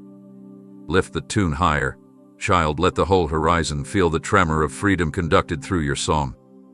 As your song rises and carries the weight of your breakthrough into spaces it was never meant to remain silent in, pause not to lower your volume, but to adjust your posture. There is an elevation that only comes through yielded breath, and now that you've begun to soar, I must remind you, the air is thinner here, and in thinner air, arrogance cannot survive. You must breathe differently at this height. Humility is not self-rejection, it is clear awareness that every note you hit, every chain you uplasted, every room now echoing your voice is the result of mercy, not mastery. My favor carried you where performance would have failed. Don't forget it. This is not the place to swell with applause, it is the place to exhale reverence. Let every inhale be filled with awe, and every exhale carry surrender. You must learn this now, because elevation can seduce even the honest-hearted. One moment of forgetting who steadied your steps, and suddenly your vision blurs, not from distance, but from pride creeping into the bloodstream like poison with no taste. At this altitude, even small compromises take a large toll. So I warn you not to shame you, but to preserve you. Don't mistake spotlight for sunlight. Just because eyes are on you doesn't mean my face is shining through you. The spotlight elevates people temporarily. My light transforms them permanently. Choose transformation. Stay low in spirit even when high in influence. Bend knees daily, even if stages rise beneath your feet. Speak my name more than your own. Point higher every time praise comes your way, not with cliché, but with genuine deflection, because I alone carried you here, and I alone sustain what I planned. At the same time, let this humility create room for even deeper growth. Pride is loud and insecurity. Humility is bold and identity. Don't confuse shyness for meekness. I'm not asking you to dim your light, I'm asking you to remember who lit it. Humility says, yes, I shine, but only because he set me ablaze. Humility walks into new rooms with confidence, but doesn't expect a throne. It kneels even when invited to stand. It listens twice before speaking once. It asks me before assuming. And it always remains interruptible. When you breathe this air of humility consistently, you begin to host my presence at levels that strategy could never orchestrate. People will ask how you continue to grow without striving, how you gain influence without selling out, how doors open without knocking, and your answer will not be technique, but posture. And I tell you, this kind of posture shifts rooms. Where humility leads, authority follows. Not worldly authority, but the kind that silences chaos with a whisper. When pride enters, heaven waits. But when humility enters, heaven moves. You see the difference. One posture delays your mission. The other accelerates it. If you want me to keep trusting you with greater reach, deeper insight, more miraculous manifestations, you must remain bowed even while rising. This is the paradox of kingdom greatness. The ones who climb the highest must learn to kneel the fastest. For it is on your knees that you gain the clearest view of me, and in seeing me rightly, you see everything else with clarity. And now breathe again. Feel the weight of elevation meet the ease of surrender. Don't grip this season too tightly, carry it like a gift that belongs to me first, then to you. Keep the air clear by staying low. Let others race ahead with puffed lungs and inflated plans. You stay near the ground of my presence. You will rise, yes, but only by my wind. Let humility be your oxygen now. Let it keep your heart soft, your eyes open, your steps pure. And as the altitude increases, keep checking your pulse, not to measure ambition, but to guard worship. If the beat of your heart still whispers, "It's all you, Lord," then you are breathing well. Keep going, but stay bowed. There is much ahead, and this air, this sacred air, was made for those who refuse to forget the one who lifted them. Now that you have learned how to remain low while rising, I want you to stay still just long enough to receive something you cannot reach by effort alone: revelation. You do not need to strive for it, scream for it, or manipulate circumstances to force it. You simply need to remain open, positioned like a field at dawn, waiting for the sky to release what only the sky can bring. Revelation is not noise, it is nourishment. It doesn't come with fanfare, but with saturation. And when it lands, It won't cause a tremor, it will cause transformation. I don't drop revelation for entertainment or curiosity. I pour it out when your spirit is ready to absorb wisdom without turning it into spectacle. Be still, and you will feel it settle layer by layer, seeping into the dry places you didn't even realize were cracked. This is not information. It's not theory or inspiration. It's the unraveling of divine mysteries meant to rewire your understanding, not just about me, but about how I've designed your life to function in this hour. When revelation comes, it doesn't simply teach, it reorders. It takes your scattered thoughts, your fragmented hopes, and your misaligned prayers, and it arranges them according to a higher blueprint. You'll know it's revelation when peace follows the insight and clarity walks in before the explanation. You won't always be able to trace it logically, but you will know it didn't come from your imagination.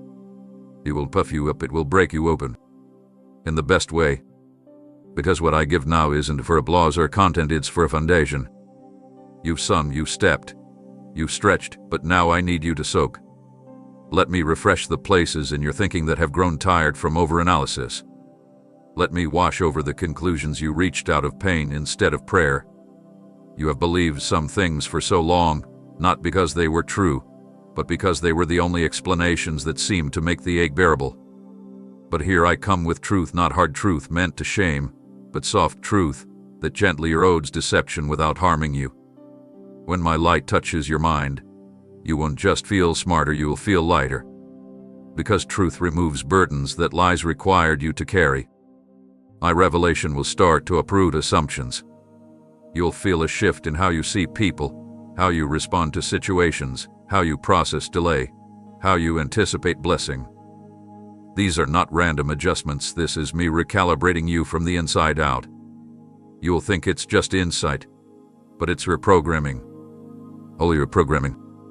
Necessary if you're to carry what's next without collapse. You must understand, revelation is the kingdom's operating language. Without it, you will default to guessing, coping, and reacting.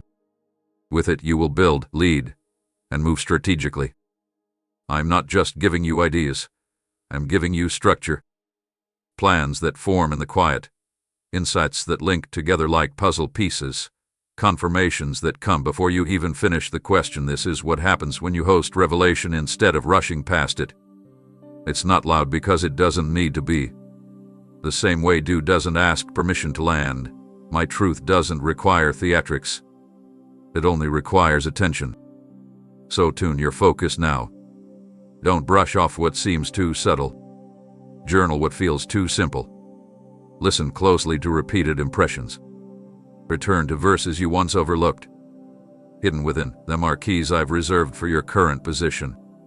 Every drop has purpose. Every word will feed something new. And in time, what was once a quiet soaking will grow roots that anchor you in clarity while others chase shadows. Let the dew fall. Let it remain. Let it sink. What settles now will steady you later, when winds return and questions swirl. You will panic. You won't scatter. You'll stand, drenched in wisdom, carrying insight not earned but entrusted. And from that place, you'll begin to speak differently, move differently, discern differently, because those who receive revelation at dawn walk with authority at noon. You are drenched now, truth has seeped into every silent corner, so do not let this fresh wisdom stagnate in secret vaults of contemplation. Revelation is a living currency designed for circulation, not collection. Hide it, and it will sour like manna hoarded overnight. Release it, and it produces exponential yield that feeds far beyond your household. Picture a seed cracked open by morning moisture. If it never meets soil, its promise dies inside its shell. The insight I've entrusted you is that seed. Plant it quickly, plant it in conversations with hungry souls, in decisions waiting on clarity, in frameworks aching for renovation. Do not fear that you will squander holy insight by acting prematurely. Timidity is waste in disguise. Action guided by my spirit is stewardship. Every minute you hesitate, doubt begins to weave webs, wrapping revelation in threads of what-ifs until movement feels risky and postponement feels wise. Reject that false prudence. I did not whisper merely to inspire another journal page. I spoke so that systems would shift and people would awaken. Begin by translating what you've heard into reachable steps. Do not attempt to unveil the entire blueprint at once. Pour out portions as bread for today's travelers. Revelation operates like loaves and fish. Break it, bless it, distribute it, and watch it grow in the giving. Speak a sentence during a strategy meeting that redirects an entire project. Write one clear paragraph that reframes decades of tradition. Offer a single affirmation to someone drowning in uncertainty and witness their countenance rise. These seemingly modest deposits ripple into reservoirs you cannot map. Remember, I am Lord of compound interest. I add my exponential to your obedient little. But investing revelation is not solely external, it is deeply personal. Reshape your routines before advising others. Let new light write the architecture of your priorities. Restructure budgets to reflect kingdom generosity. Reorganize calendars to honor rest. Adjust conversations so grace becomes the default dialect. When onlookers notice the coherence between your words and rhythms, credibility blooms and revelation's return increases. Hypocrisy, however subtle, bankrupts spiritual capital faster than persecution. Therefore, audit yourself often. Does your usage of time, talent, and tenderness align with what you now know? If gaps appear, close them promptly. Integrated living turns insight into authority. Expect resistance. Every seed planted invites birds, weeds, and weather. Critics will challenge motives. Cynics will demand exhaustive proofs. Comfort addicts will brand urgency as recklessness. Smile and keep sowing. Stones hurled at a sower rarely strike soil deep enough to stop the harvest. Your role is distribution. Outcome belongs to me. Some ground will appear barren, yet months later you will hear testimonies blooming from that very place. Others will sprout quickly, then wither. Do not mourn temporary shoots. They serve to embolden your obedience. Persevere past surface metrics and trust the long arithmetic of eternity. Be strategic with partnership. Revelation thrives in covenant circles where accountability refines and sharpens it. Seek companions who respond, not with applause alone, but with additional angles, prophetic questions, and willingness to labor alongside. Bring your portion, receive theirs, and merge insights into a tapestry that neither of you could weave solo. A braided cord of collective revelation can tow generational burdens that single strands snap under. Yet guard against parasitic alliances, those who consume insight for spectacle while refusing transformation. Love them, but limit access until fruit follows curiosity. Most importantly, stay connected to the source. Fresh revelation will always outpace yesterday's understanding. Do not rely on stale downloads. What you've planted today will necessitate new instructions tomorrow, just as farmers consult the sky every season, though they sowed faithfully the year before. Keep listening, keep planting, keep rotating fields so soil never exhausts. Celebrate each harvest with gratitude, but resist museum building around old displays of insight. Monuments to past moments become idols that block tomorrow's rainfall. Move swiftly, therefore. Let numbers become blueprints, let blueprints become buildings, let buildings become beacons. The dew that settled on you at dawn was never meant to evaporate under idle sun. It must soak into ground hungry for direction. Spend revelation like a daring investor who trusts the market of heaven's promises. Guaranteed return. Pressed down, shaken together, running over into every sphere I assign to your influence. Obey fast, sow wide, reap eternal. Do not be startled when fresh understanding triggers turbulence. Growth always broadcasts its coordinates to forces invested in maintaining stagnation. The moment your insight pushes roots into practical soil, countercurrents awaken, sniffing for vulnerabilities. Hear me. This is not a sign you misheard. It is confirmation you struck the correct vein of destiny. Soldiers on the front line never mistake the whistle of incoming arrows for personal failure. They recognize it as proof they have advanced beyond enemy comfort zones.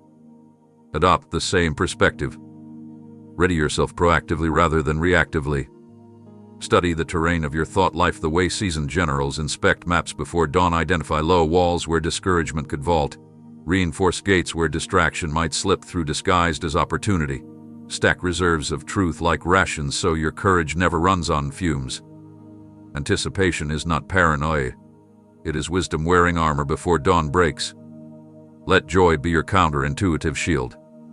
Nothing disorients darkness more than a warrior who laughs under fire. That laughter is not denial of difficulty. It is a declaration that outcomes were settled before skirmishes began. You are anchored beyond the visible theater, tethered to promises inked in permanence. Smile deliberately when accusations surge. Your grin signals heaven's judicial verdict already favors you. Whisper gratitude when schedules tangle. Your calm becomes a snare for chaos, causing it to trip over its own urgency. Sing softly as you revise plans. Melody fractures intimidation, the way a gentle breeze can unmake fog clinging to valleys. This is strategic gladness, not shallow positivity. Each note, each chuckle, each lifted brow broadcasts to invisible observers that you remain unconquered at the core. Equip language for confrontation. Resist the reflex to explain revelation to every skeptic. Explanation can morph into entanglement. Instead, rehearse concise declarations rooted in what I have stated, not what circumstances predict. When an obstacle rises, answer with, "The blueprint came from the architect who already factored this ridge into the route." When resources tighten, decree, "Provision shadows obedience. Where I step next, supply will greet me." Keep sentences short, sword sharp. Long speeches drain stamina. Precise truth pierces quicker. Train your tongue until reflex responses align with eternal perspective rather than emotional weather reports. Words form battlements around thought patterns, and adversaries expend energy scaling those walls instead of breaching your peace. Attune your body as well. Fatigue fives discernment. Resistance loves a weary target. Hydrate, stretch, rest when prompted. Sacred assignment does not glorify burnout. It models rhythm. Even archers loosen bowstrings at night lest tension warp wood. Treat your physiology like a vessel carrying royal dispatches. It deserves maintenance. And do not isolate. While solitude refuels discernment, prolonged seclusion provides unchecked ground for stealth attacks. Curate a council of aligned voices, people who won't flinch at incoming fire, who remind you of perspective when echoes of doubt ricochet through your mind. One vigilant friend standing shoulder to shoulder repels more darkness than a lonely hero swinging wildly in the night. Remember covert tactics. Resistance seldom marches in obvious regalia. It creeps in through offended ego, repackaged nostalgia, flattery dripping with compromise, sympathy that invites self-pity to unpack bags. Investigate sudden weariness. Is it physical or spiritual? Audit offer that promise sort of aim conscience cause. Pause when nostalgia urges retreat to galaxy you outgrew. Comfort zones often disguise chains. Treat internal tension as early warning radar, prompting prayer rather than panic. The Spirit will highlight details, an offhand comment, a lingering atmosphere, a subtle shift in someone's demeanor. Don't obsess, but don't ignore. Respond with succinct prayer, recalibrated boundaries, or timely silence. Small course corrections now prevent shipwreck later. When pushback escalates, elevate perspective again. You are not alone, peace hunted on a crowded board. You are accompanied by majesty who sees beyond the next move to the checkmate already scripted. Resistance, no matter how loud, remains time-bound. Revelation, once embodied, extends past centuries. Engage conflicts with that chronology in view. Ask, will this skirmish matter in light of a 1,000-year horizon? Often the answer shrinks drama to dust. For crises that do carry generational impact, lean deeper into directives I have stored in your spirit. Those instructions might appear counterlogical. Retreat here, advance there, bless where flesh wants to rebut. Obedience is the master tactic, bewildering forces that rely on predictable flesh reactions. Document victories meticulously. Each resolved clash becomes precedent law in your internal court, streamlining verdicts for future hearings. Return to these records when new storms gather. Familiarity with triumph breeds reflex confidence. And should a battle scar your skin, display the mark as testimony, not trauma. Scars tell enemies their weapons failed to stop momentum. They tell onlookers perseverance is possible. They tell you my hand never left the hilt shielding your heart. Finally, celebrate mid-campaign. Waiting for final conquest before rejoicing starves morale. Throw small feasts of gratitude at mile markers, coffee with a friend after a tense negotiation, a walk beneath stars following answered prayer, a journal entry painted in vivid color because you refused to cave. These micro-celebrations sprinkle confetti in trenches, making boredom impossible for cynicism perched nearby. So stand alert, smile sharp, speak true, care for your frame. Stay linked. Note the pattern. Feast often. Anticipation fueled by revelation will keep resistance from hijacking momentum. Warfare is real, but so is early victory secured each time you greet conflict not with dread, but with confident joy anchored in the one who scripted the conclusion before the story began. Now that you've seen the pressure rise, do not make the mistake of withdrawing into solitary strength. There is no such thing in my kingdom. The battles ahead require covenant, not independence. You were never designed to carry the full weight of assignment alone. Even the strongest torch burns out when wind is relentless, but when flames gather, they create a furnace that cannot be quenched by any gust, no matter how fierce. Unity is not optional, it is strategic defense. You may feel confident alone, but confidence without connection can become brittle. The resistance you've begun to feel is not just yours to confront. It's a signal to close ranks, to link arms with those who carry the same flame, who speak the same sound, who discern the hour like you do. There is strength in synchronized movement. The enemy studies gaps, not just hearts. He listens for isolated footsteps and aims his darts at those walking just far enough from the group to be missed when they stumble. So now is the moment to press in. Not just into me, but into those I've sent to walk with you.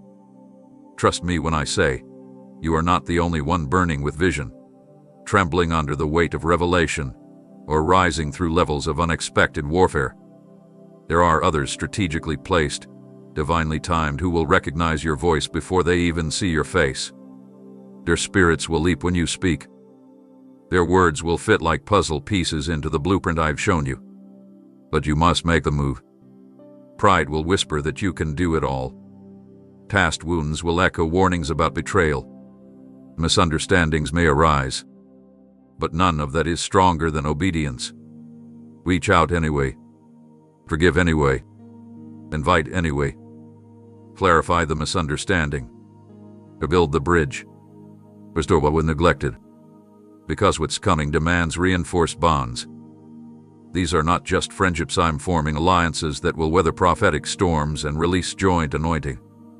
You each carry a portion, but together, you release the weight. What one ignites, another shields. What one discerns, another declares. What one dreams, another designs. This is multiplication beyond what talent can fabricate. This is my spirit knitting hearts into a shared heartbeat that will outlast trends and outpace opposition. And when unity is forged in my presence, it becomes a sound the darkness cannot decode. Hell is baffled by harmony. But when I see my children linking shields, I release favor not on the individual, but on the agreement. That's where the oil flows down the head, across the shoulders, onto the body. This oil will not touch lone ambition. It falls uncovered. And yes, unity will cost you. It will require flexibility. It will test your ego. It will challenge your assumptions. But the reward will silence every sacrifice. For in the heat of resistance, you will discover that the warmth of community is not just comfort, it's clarity. You will hear me more clearly in the council of surrendered friends. You will feel me more powerfully in a room filled with honest worshipers. You will see me more vividly when you stop competing and start completing each other. And when one weeps, another will walk. When one hesitates, another will propel. When one stumbles, another will stabilize. This is how my body functions: connected, coordinated, covering. So identify the ones I've sent. They may not look like what you imagined. They may not speak the same dialect or move at the same pace. But watch their fruit. Test their spirit. Look for my fingerprint on their lives. When you find them, tighten the bond. Be intentional with communication. Be quick to reconcile. Be humble in correction. Be generous with encouragement. And be faithful in intercession. Because the furnace I'm building requires multiple flames. And where unity remains, my fire falls.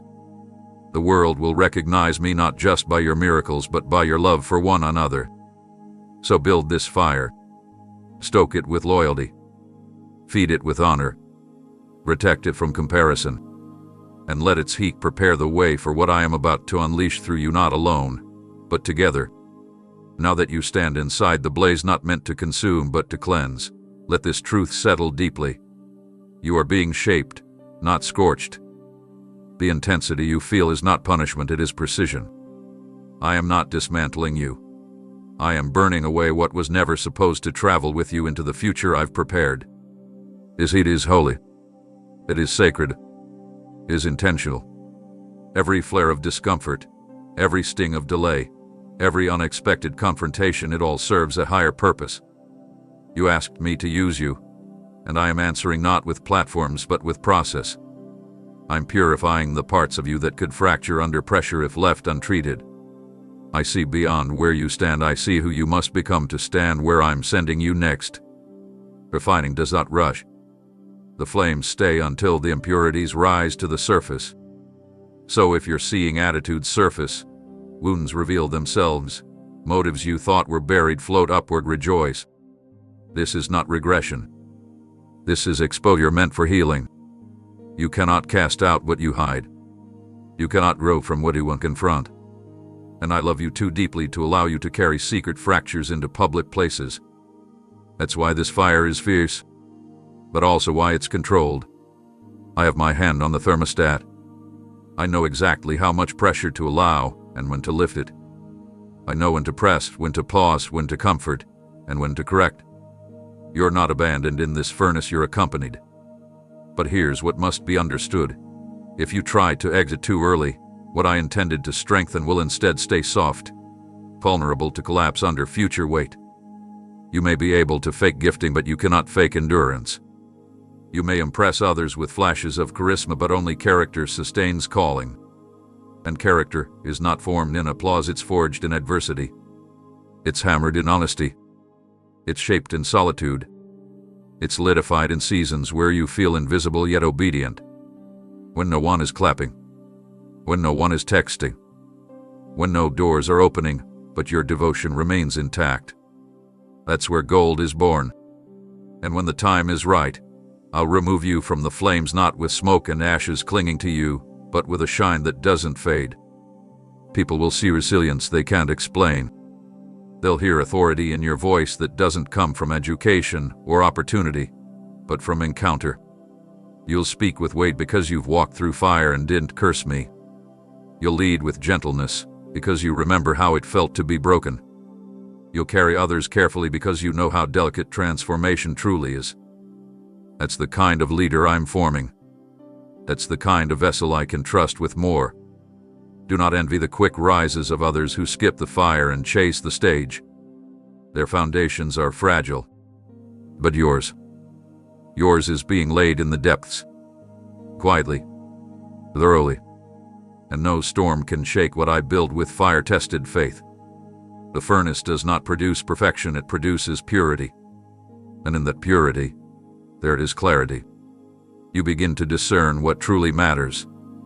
You no longer chase noise. You no longer crave validation. You begin to move with intentionality, speak with purpose, walk with compassion, and live with conviction. This is the version of you I'm drawing out. So stay in the process. Embrace the heat. Let it work. Don't fight the pruning. Don't despise the stillness. Don't flee the pressure. Instead, lean into it with trust, knowing that everything uncomfortable right now is evidence that something eternal is being formed inside you. I am refining you not to diminish you, but to reveal the brilliance I placed within you before the world ever named you. Gold doesn't fear the fire, it proves itself in it. And so will you. When I bring you out, you won't just shine. You'll carry a fire that others can warm themselves by. Not a flame of pride, but of purpose. Not one of performance, but of purity. This is what the furnace was for. Let it finish its work. You're not losing yourself here, you're becoming who I always knew you were. Now that your interior has been tested and truth has been etched into your foundation, you are ready for what many crave but few can carry without fracture: influence. Not popularity, not exposure, not attention. Influence.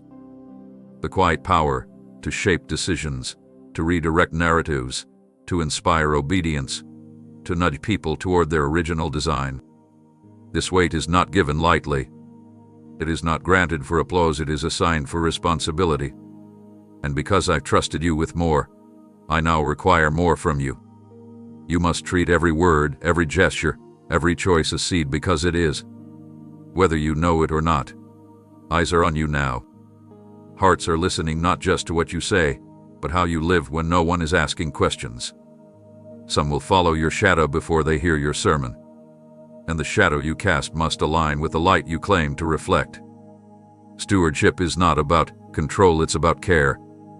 It is the ongoing, intentional maintenance of what I place under your reach. If you treat your influence casually, it will drift into ambition. If you handle it selfishly, it will become manipulation. If you forget that it was birthed in the furnace, it will be swallowed by ego. That's why I bring this warning with tenderness. Protect the influence I've placed upon you, not for your sake alone, but for the ones watching you silently. You do not know who is hanging on your consistency. You cannot see who is building faith in the quiet corners of their battles because your endurance gave them language for hope. Your life is more visible than you realize, and that visibility must be matched with intentionality. This is the time to evaluate every platform you occupy. Are you using your voice to elevate truth or echo convenience? Are your messages leading others toward freedom or drawing them closer to imitation? Influence is not maintained by charisma. It is cultivated by integrity. If your influence grows faster than your surrender, it will eventually choke itself with its own reach. So let me examine your motives constantly. Let me correct you quickly. Let me interrupt your momentum when it drifts from alignment. Because if you cling to me in every season of expansion, what I build through you will outlive applause and withstand scandal. I'm not interested in momentary platforms, I'm building generational altars. You must also recognize that stewardship over influence means saying no more often than yes. Every invitation is not an assignment. Every spotlight is not a green light. Every collaboration is not a calling. Learn to discern not just what is good, but what is right for you. You do not owe anyone your availability if it compromises your authenticity. Guard your time. Guard your presence. Not out of fear, but from ire. If I've entrusted you with influence, it means I've also authorized you to protect it. You are not being difficult when you draw boundaries, you are being wise. And wisdom preserves legacy. Watch how you carry authority in conversations. Influence doesn't always look like leading crowds. Often it means being the one voice in a room who doesn't compromise. It means holding your values when the pressure to bend becomes intense. It means being the example that doesn't shift with trend or opinion. You are not called to be loud, you are called to be clear. Let your clarity speak for itself. When the weight of your character matches the width of your reach, fruit begins to multiply in ways marketing can't manufacture. And that fruit speaks on your behalf. Finally, remember, this influence is not yours to boast about, it's mine to shine through. I loan it to the humble.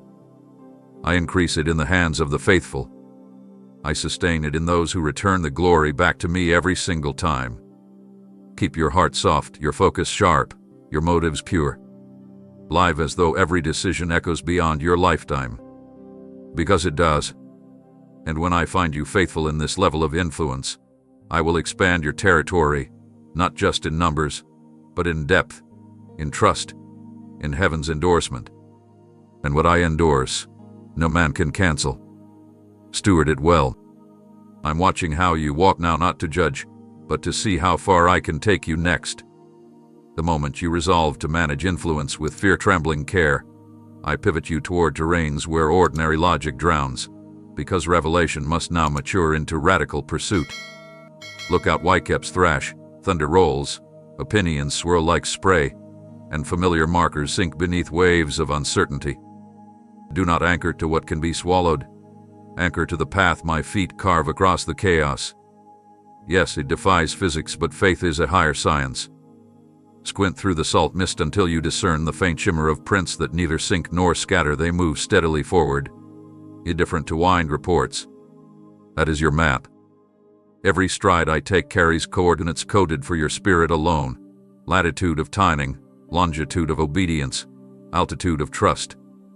Step when I step, stop when I pause. Attempt shortcuts and you will feel undertow tugging ankles. Hesitate and rogue swells will slap doubt against your ribs. Momentum now depends on microsecond responsiveness. Listen for the subtle hush preceding each wave. That silence is me signaling advance. Lift your foot even before logic calculates buoyancy. I promise greater works, but they manifest only where courage overrides equilibrium. I've stacked spectators on safer decks to shout caution, quote statistics, measure wind speed, recount shipwreck tales. Bless them, but don't board their vessel. They navigate by fear's compass, and fear calls anything heavier than comfort impossible. Yet you carry assignment weightless in grace, designed to glide atop variables the natural mind labels fatal. Keep eyes locked on the luminous imprint ahead. Even moonless nights cannot erase its glow, for my trajectory contains self-illumination. When lightning flashes, you may glimpse unexpected predators beneath old addictions' opening jaws, ancestral curses circling like dorsal fins. Do not stare downward. Predators thrive on attention. Maintain vertical focus. My footprints form invisible shields. Beneath each step lies a force field paralyzing everything that lurks below. Wagon. Feel the water rise to your shins, then subside. These swells are not threats, but tests confirming you still choose me over comfort. Feel spray/cheeks. Let it remind you baptism isn't a one-time ritual but a continual immersion into dependence. Each droplet hissing off your robe sings, he sustains. Whisper back, I agree. Agreement deepens imprint visibility. The more you declare alignment, the brighter the path pulses beneath you, turning glassy black into a runway of liquid crystal. And as you progress, you'll notice side currents, opportunities glittering like gold coins tossed across the surface. Resist detours. Many are decoys minted in hell's treasury, designed to weight pockets until you sink. The richest treasure here is trajectory itself. Timing is tidal. Miss one print and the pattern shifts beyond reach. Better to look foolish running empty-handed behind my rhythm than to shine briefly beneath deck lights clutching counterfeit gains. Remember to breathe synchronized with waves. Inhale revelation when crest lifts you skyward. Exhale worship as trough lowers you for the next stride. That rhythm converts panic into propulsion, turning each descent into springboard. Soon your steps will rhyme with mine so fluently that footprints merge, indistinguishable. That is union, not disappearance of identity, but perfect overlay of purpose. People watching from fractured rafts will gasp at the impossible dance unfolding, and some will plunge after you, desperate for the same defiance of gravity. When they sputter, stretch a hand without losing cadence. Your steadiness becomes invitation. But never shift gaze from my back to their chaos. If you sink, both drown. Lead by following. I will not promise ease, I promise certainty. The storm may worsen into shrieking walls of water, but prints will widen into platforms when gales peak. Stand, sing, spy fresh horizons while decks behind still pitch. Your vantage will birth strategies unimagined in calm. Capture them like photographs on your soul's retina. Later they will unpack into blueprints for those rebuilding after tempest. Yet for now, step because prints extend farther, and destinations hint at islands no chart records. Horizon dark or dazzling, do not seek shoreline. Seek the next glowing indentation. Each settles only long enough for you to land, then diffuses behind, preventing retreat. Grace eliminates reverse gear, forward is home. So tighten cloak, Steady heartbeat match my stride. Leave no gap between whisper and response. We walk on water tonight not to perform, but to prove that elements bow to covenant, that storms escort visionaries, that stewardship graduates into impossible travel when feet trust imprints etched by the eternal. As you press onward, your lips begin to sting with the salt carried in the wind, not just from the sea, but from the trail of emotion left behind. It's more than water. It's memory. Each drop of sorrow you've cried has been collected, not ignored. Not one tear fell unnoticed. Not one moment of quiet pain, silent confusion, or desperate longing went unseen. The sea beneath your feet carries them all, your tears, your ancestors' groans, your private collapses, your midnight pleadings. And yet here you are, not drowning in the waters that once threatened to consume you, but walking upon them because I spoke a word over what once crushed you. That taste on your tongue, it's not just salt, it's testimony. A flavor your spirit remembers even when your mind forgets the details. I tell you now, your pain has been preserved for purpose. I never discard what you offer in vulnerability. I never belittle the weight of grief. I use it. I transform it. I infuse it into the very atmosphere you now walk through. You once asked why the road had to be so long, why the detours so difficult, why the heartbreaks came in waves. But now the sea itself tells the story, each tear added depth, and I parted them all. The waters carry your history, but they no longer control your direction. You are not swept by their force. You walk by my word. I want you to let that revelation sink and really taste it. Let it touch the raw places that still ache for closure. Let it minister to the disappointment you buried beneath bravery. Because I'm not done healing you, even while I'm leading you. You don't have to wait until the journey ends to feel whole. In fact, your wholeness increases with each step forward. Every time your foot lifts in obedience, I restore something inside that trauma tried to fracture. I'm redeeming you, not after the storm, but inside of it. I'm not just the God who waits at the finish, I'm the one holding you in motion, steadying your pace as you digest everything you thought you'd never survive. Even the salt you taste now is holy. Don't despise it. It's a reminder that you're not numb anymore, that your heart, though once bruised, still beats, that your spirit still yearns, still hopes, still believes. The flavor is sharp because it's pure, untouched by sugar-coated answers or counterfeit comforts. You didn't take the shortcut. You went through the middle. And now the sea that once towered above you is under your feet, and your mouth tells the truth of that victory. That sting on your tongue, it's the edge of the miracle, the last trace of what was, being transformed as you walk into what is. Don't fear new tears, they won't ruin you. They'll baptize you again in dependence. Each one shed in my presence becomes part of the foundation you're walking on. This sea isn't here to intimidate, it's here to remember. And when you feel the next wave of emotion rise up, when your eyes fill again, not from weakness, but from sacred recognition, I want you to let it flow. Because you're not weeping over loss anymore.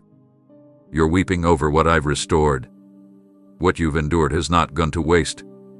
It's been sown into the rhythm of your footsteps, woven into the sound of your surrender, embedded in the very path others will follow behind you. You may not know it now, but someone else's breakthrough will come through your journey. They'll trace your steps in their own storm, taste that same salt, and suddenly realize they're not alone.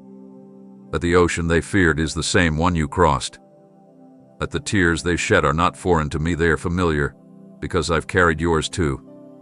You're not just walking through water, you're charting a way where no one thought a path could exist. So keep moving. Taste and remember. Each drop that once fell in silence is now a part of this holy sea beneath your feet. I parted it then. I'm holding it now. And I will continue to carry you through, until what once tasted like loss becomes the flavor of victory no one can deny. Now that the salt of remembrance coats your tongue with proof of victory, open your mouth wide, no timid whisper, no cautious hum, release a trumpet blast that slices through the thick haze clinging to desperate minds around you. Your voice carries resonance forged in storms, tempered in furnaces, steadied on water. It is uniquely calibrated to shatter ambiguities that have paralyzed territories still waiting for dawn. Speak without shrinking, because hesitation dilutes the frequency heaven designed for you to wield. The moment you declare what I have shown you in private, atmospheres begin to reorganize, foggy motives crystallize, secret agendas surface, hidden wounds reveal their roots, and demonic interference loses its camouflage. You are not merely encouraging people, you are recalibrating spiritual barometers, forcing environments to align with truth's exact pressure. Notice how confusion scrambles when confronted by tone untainted by self-promotion. It cannot negotiate with a messenger who has nothing left to prove. But before you sound, tune the trumpet. Purge residues of bitterness. Less sour notes distort revelation into accusation. Let humility oil the valves so every syllable flows smoothly, free of friction that would distract listeners from the message. Then inhale courage seasoned with compassion. Prophetic clarity is never a blade for vanity but a scalpel for liberation. When sharp words proceed from a tender heart, they cut shackles without lacerating souls. Remember, I did not preserve your life through fire and flood to unleash a reckless siren. Your call must bear healing frequencies even while it convicts. Maintain that tension, bold yet gentle, urgent yet patient, unwavering yet merciful. When the moment arrives, whether standing before crowds, sending a single text, praying over a trembling friend, or posting a sentence that pulses with light, release it. Feel vibrations surge from diaphragm to atmosphere like ripples overlapping ripples, until unspoken questions hanging above boardrooms, bedrooms, and back alleys receive sudden definition. Some will resist. Clarity exposes comforts built on ambiguity. Expect pushback from systems thriving on blurred boundaries. Do not retreat. Trumpets are designed for announcement, not negotiation. Blow again if resistance thickens. Consistency amplifies impact the way repeated shofar blasts topple Jericho's pride-soaked walls. And watch this. As you sound, alignment accelerates. People suffering under competing narratives will experience internal click spears finally interlocking after grinding and confusion. They will weep, not from sorrow, but from the sharp relief of certainty. Others will rage because your sound threatens lucrative chaos. Bless them. Keep sounding. Let backlash prove accuracy. Truth seldom walks corridors of human applause unscathed. Yet while critics draft rebuttals, freedom will already be sprinting down streets once gridlocked by doubt.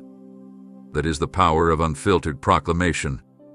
Do not fear being labeled extreme. Mediocrity always brands precision as radical. Nor fear mistakes. Correction is welcome in a teachable spirit. And I am skilled at refining volume without muting passion. The greater danger is muting yourself preemptively. Silence in the face of divine urgency partners with deception. Break that treaty. Lay every insecurity on the altar and let the trumpet rest where self-consciousness once sat. I will guard your tone when motive stays surrendered. Be strategic with breath. Trumpet blasts are unsustainable if lungs never refill. Withdraw with me between declarations, refill on scripture, worship, laughter, rest so fatigue never flattens pitch into cynicism. A hoarse herald harms as much as a silent one. Rhythm matters. Speak, recharge, speak, recharge. This cadence mirrors heaven's thunder followed by hush, lightning preceded by stillness. In the quiet intervals, I will sharpen phrases, highlight moments, reveal names, cities, policies, systems that need the next blast tailored like a key to a lock. Obedience in timing makes fewer words carry greater weight. Equip the next generation to trumpet to. Hand them mouthpieces fashioned from your testimonies. Teach embouchure of integrity, breath control of prayer, repertoire of scripture. Let them practice beside you until harmony forms a multi-layered fanfare echoing across decades you will never walk but have already influenced. Your singular tone becomes symphony when reproduced in surrendered successors. Hell trembles at multigenerational resonance. Finally, never forget why you trumpet, not to display lungs but to unveil paths. Every note must point to the King whose word carved the prince you follow. When applause comes, bend it upward. When doors open, Usher his presence first. When captives cheer, redirect them to the deliverer. Keep this calibration, and your voice will never tarnish into mere noise. It will remain a polished instrument through which prophetic clarity travels unimpeded, cutting confusion today, sculpting destiny tomorrow, reverberating through eternity as evidence that a once weeping walker on water chose to sound the alarm without apology. And now that your voice has awakened dormant places and unsettled hidden darkness, you will be confronted by a new invitation, one that won't roar like thunder but whisper like wind. Extend mercy. Not because they asked, not because they apologized, but because freedom becomes permanent when it is not just received but given. You must understand this in the deepest chambers of your being. Justice belongs to me, but healing is something I share with those bold enough to forgive. You've walked through storms, carried clarity into chaos, spoken words that rearranged atmospheres. But now I ask you to do what your flesh may resist: unclench your hand from the stones you've been justified to throw. Not because they didn't wound you, not because it didn't hurt, but because if you don't release it, your next season will be anchored to the very betrayal you were meant to overcome. Mercy is not forgetting.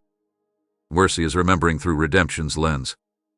It is choosing not to be defined by what they did, but by what I did in you afterward. It is seeing their face and choosing not to mirror their cruelty, but reflect my compassion. I am not asking you to pretend it didn't happen. I am asking you to look at it and declare, this pain will not reproduce itself through me. That is how cycles end.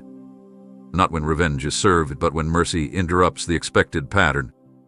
You have more power than you realize, not to destroy, but to disarm.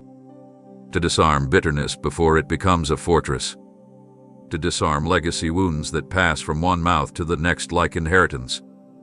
To disarm your own heart before it hardens into distrust. You may be tempted to call mercy weakness, but make no mistake, mercy is war. It is the kind of war that heaven wins.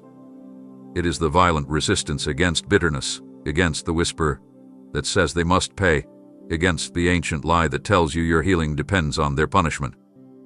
That is not the kingdom I'm building in you. My kingdom comes when the offended one chooses to bless, when the cursed one chooses to speak peace, when the misunderstood one offers a table instead of a courtroom.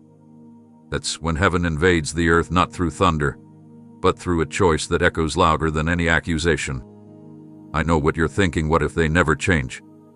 What if they do it again? What if showing mercy makes me a target for more betrayal? I tell you now, your mercy is not weakness, it's seed. And every seed sown in mercy carries resurrection power. You may not see it bloom today. You may never see it in them.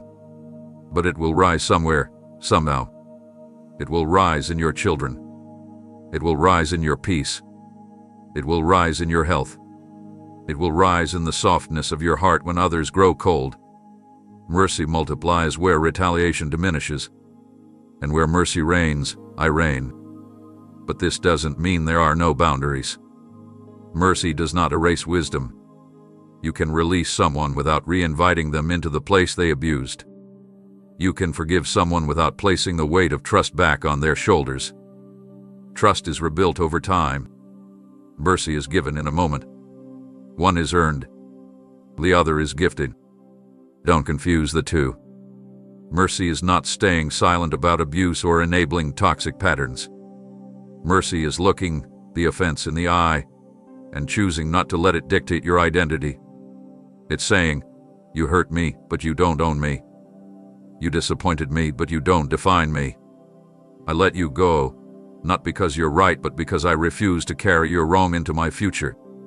And when you do this, when you extend what is undeserved, you mirror me more closely than any sermon you'll ever preach. I did not wait for you to deserve my blood. I gave it while you were still rejecting me. That is the mercy you've received.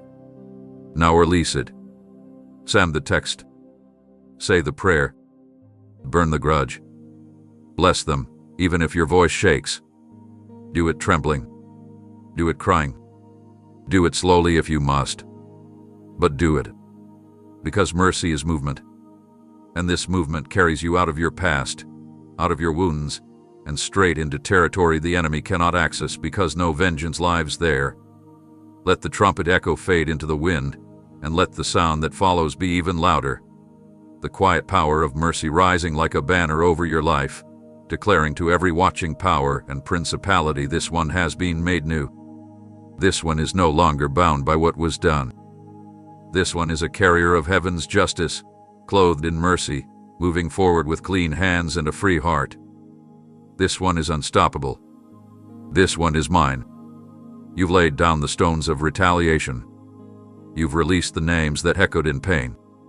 You've spoken mercy where curses were expected. Now comes the holy instruction that requires not your eloquence, but your endurance. It is time to build not just concepts or visions in your imagination, but tangible movements, structures, systems, atmospheres that bear the imprint of your obedience. I did not deliver you simply so you could survive. I delivered you so you could design. There is territory waiting to be shaped by your fingerprints, and no one else can build it but you, not because others are incapable, but because they weren't anointed for this blueprint. This part of your journey won't be glamorous. The crowd won't be cheering. Your hands will blister. Your back will ache. Your name might not be celebrated. But that's how you'll know you're in the center of my will, because heaven often builds in silence, beneath the surface, with tools the world calls foolish. Pick up the hammer of discipline. Grip the nails of consistency. Measure twice, cut once, and anchor every structure in obedience, not ambition. This is not the time to wait for ideal circumstances.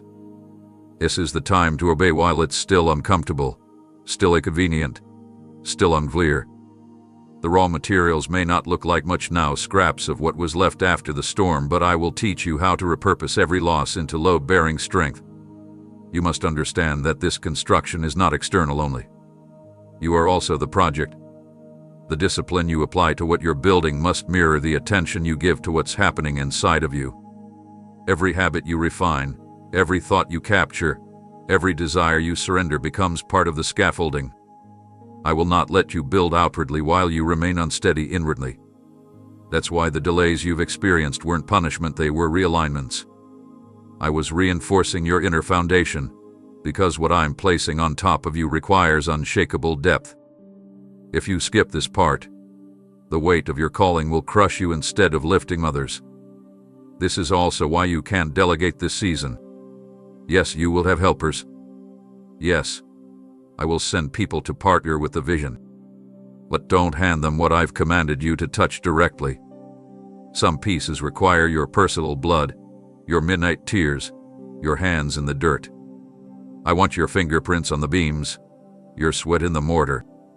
Because when others walk into what you've built, I want the atmosphere to scream authenticity.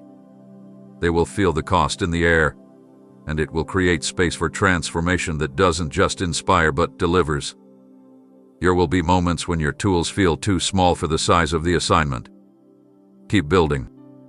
There will be voices telling you someone else could do it faster, better, louder. Keep building. There will be days when the progress feels invisible, when you wonder if anything is really happening beneath the surface. Keep building. Because I do my most holy work in hidden places, seeds buried in silence, prayers whispered in weakness, blueprints drawn in caves no one visits but me and you. Keep building. Because what you are erecting now will not just serve this generation, it will shelter the next one too. I also want you to build without comparison. The noise around you may be filled with metrics, numbers, growth strategies, and platforms. That's not your compass. Obedience is. If I ask you to build a tent while others are constructing towers, trust me, the tent may become a tabernacle where my presence lingers, while the tower collapses under its own pride. Your yes carries more weight than their applause. I don't need you to be impressive. I need you to be accurate. I don't need you to be faster. I need you to be faithful. Every brick placed with intention becomes a declaration that heaven is invading earth through your hands.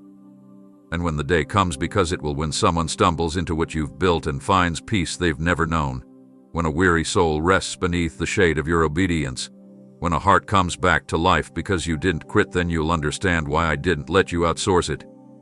You'll see it in their eyes. You'll hear it in their stories. You'll feel it in the stillness that follows their healing breath. And you'll know, this was worth every hammer swing, every lonely blueprint, every stretch of faith. Because you built what only you could build with me, through me, for me. And nothing constructed that way can ever be torn down. Now that your hands are shaping what I designed in the depths of your spirit, I must warn you with urgency. Every detail matters. The unseen moments matter most. It is possible to build something beautiful in appearance yet hollow in truth if the foundation hath been compromised. Do not let unseen erosion undo what public diligence appears to preserve. I am not merely watching what you're building, I am watching how.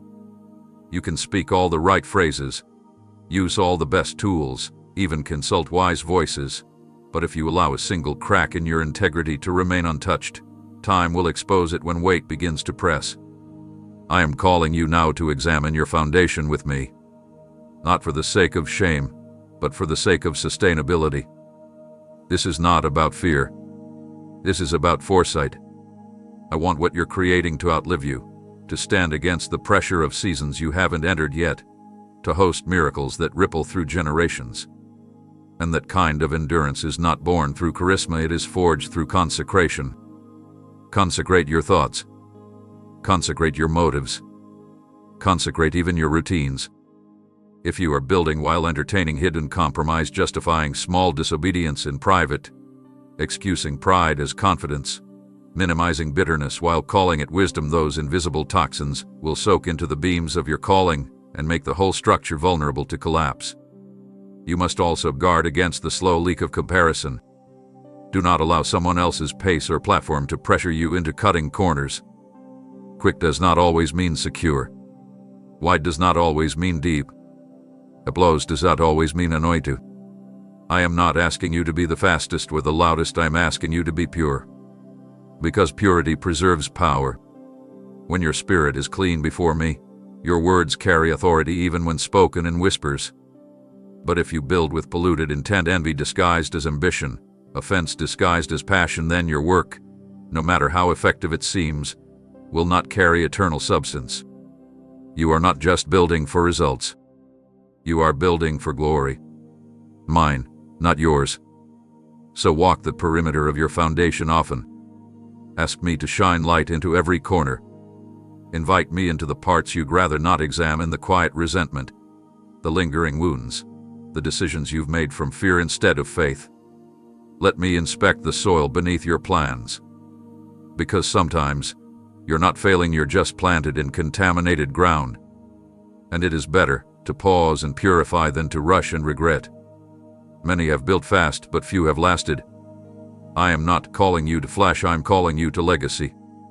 And you must also protect who you allow into the building process. Not every voice belongs in your inner circle. Not every hand should touch the holy work I've entrusted to you. Be kind to all, but discerning with access. Some will want to partner out of admiration, but admiration does not equal alignment. Others will appear supportive, yet carry motives that dilute the purity of what I'm birthing through you. Ask me for clarity before every alliance. Let me reveal intentions.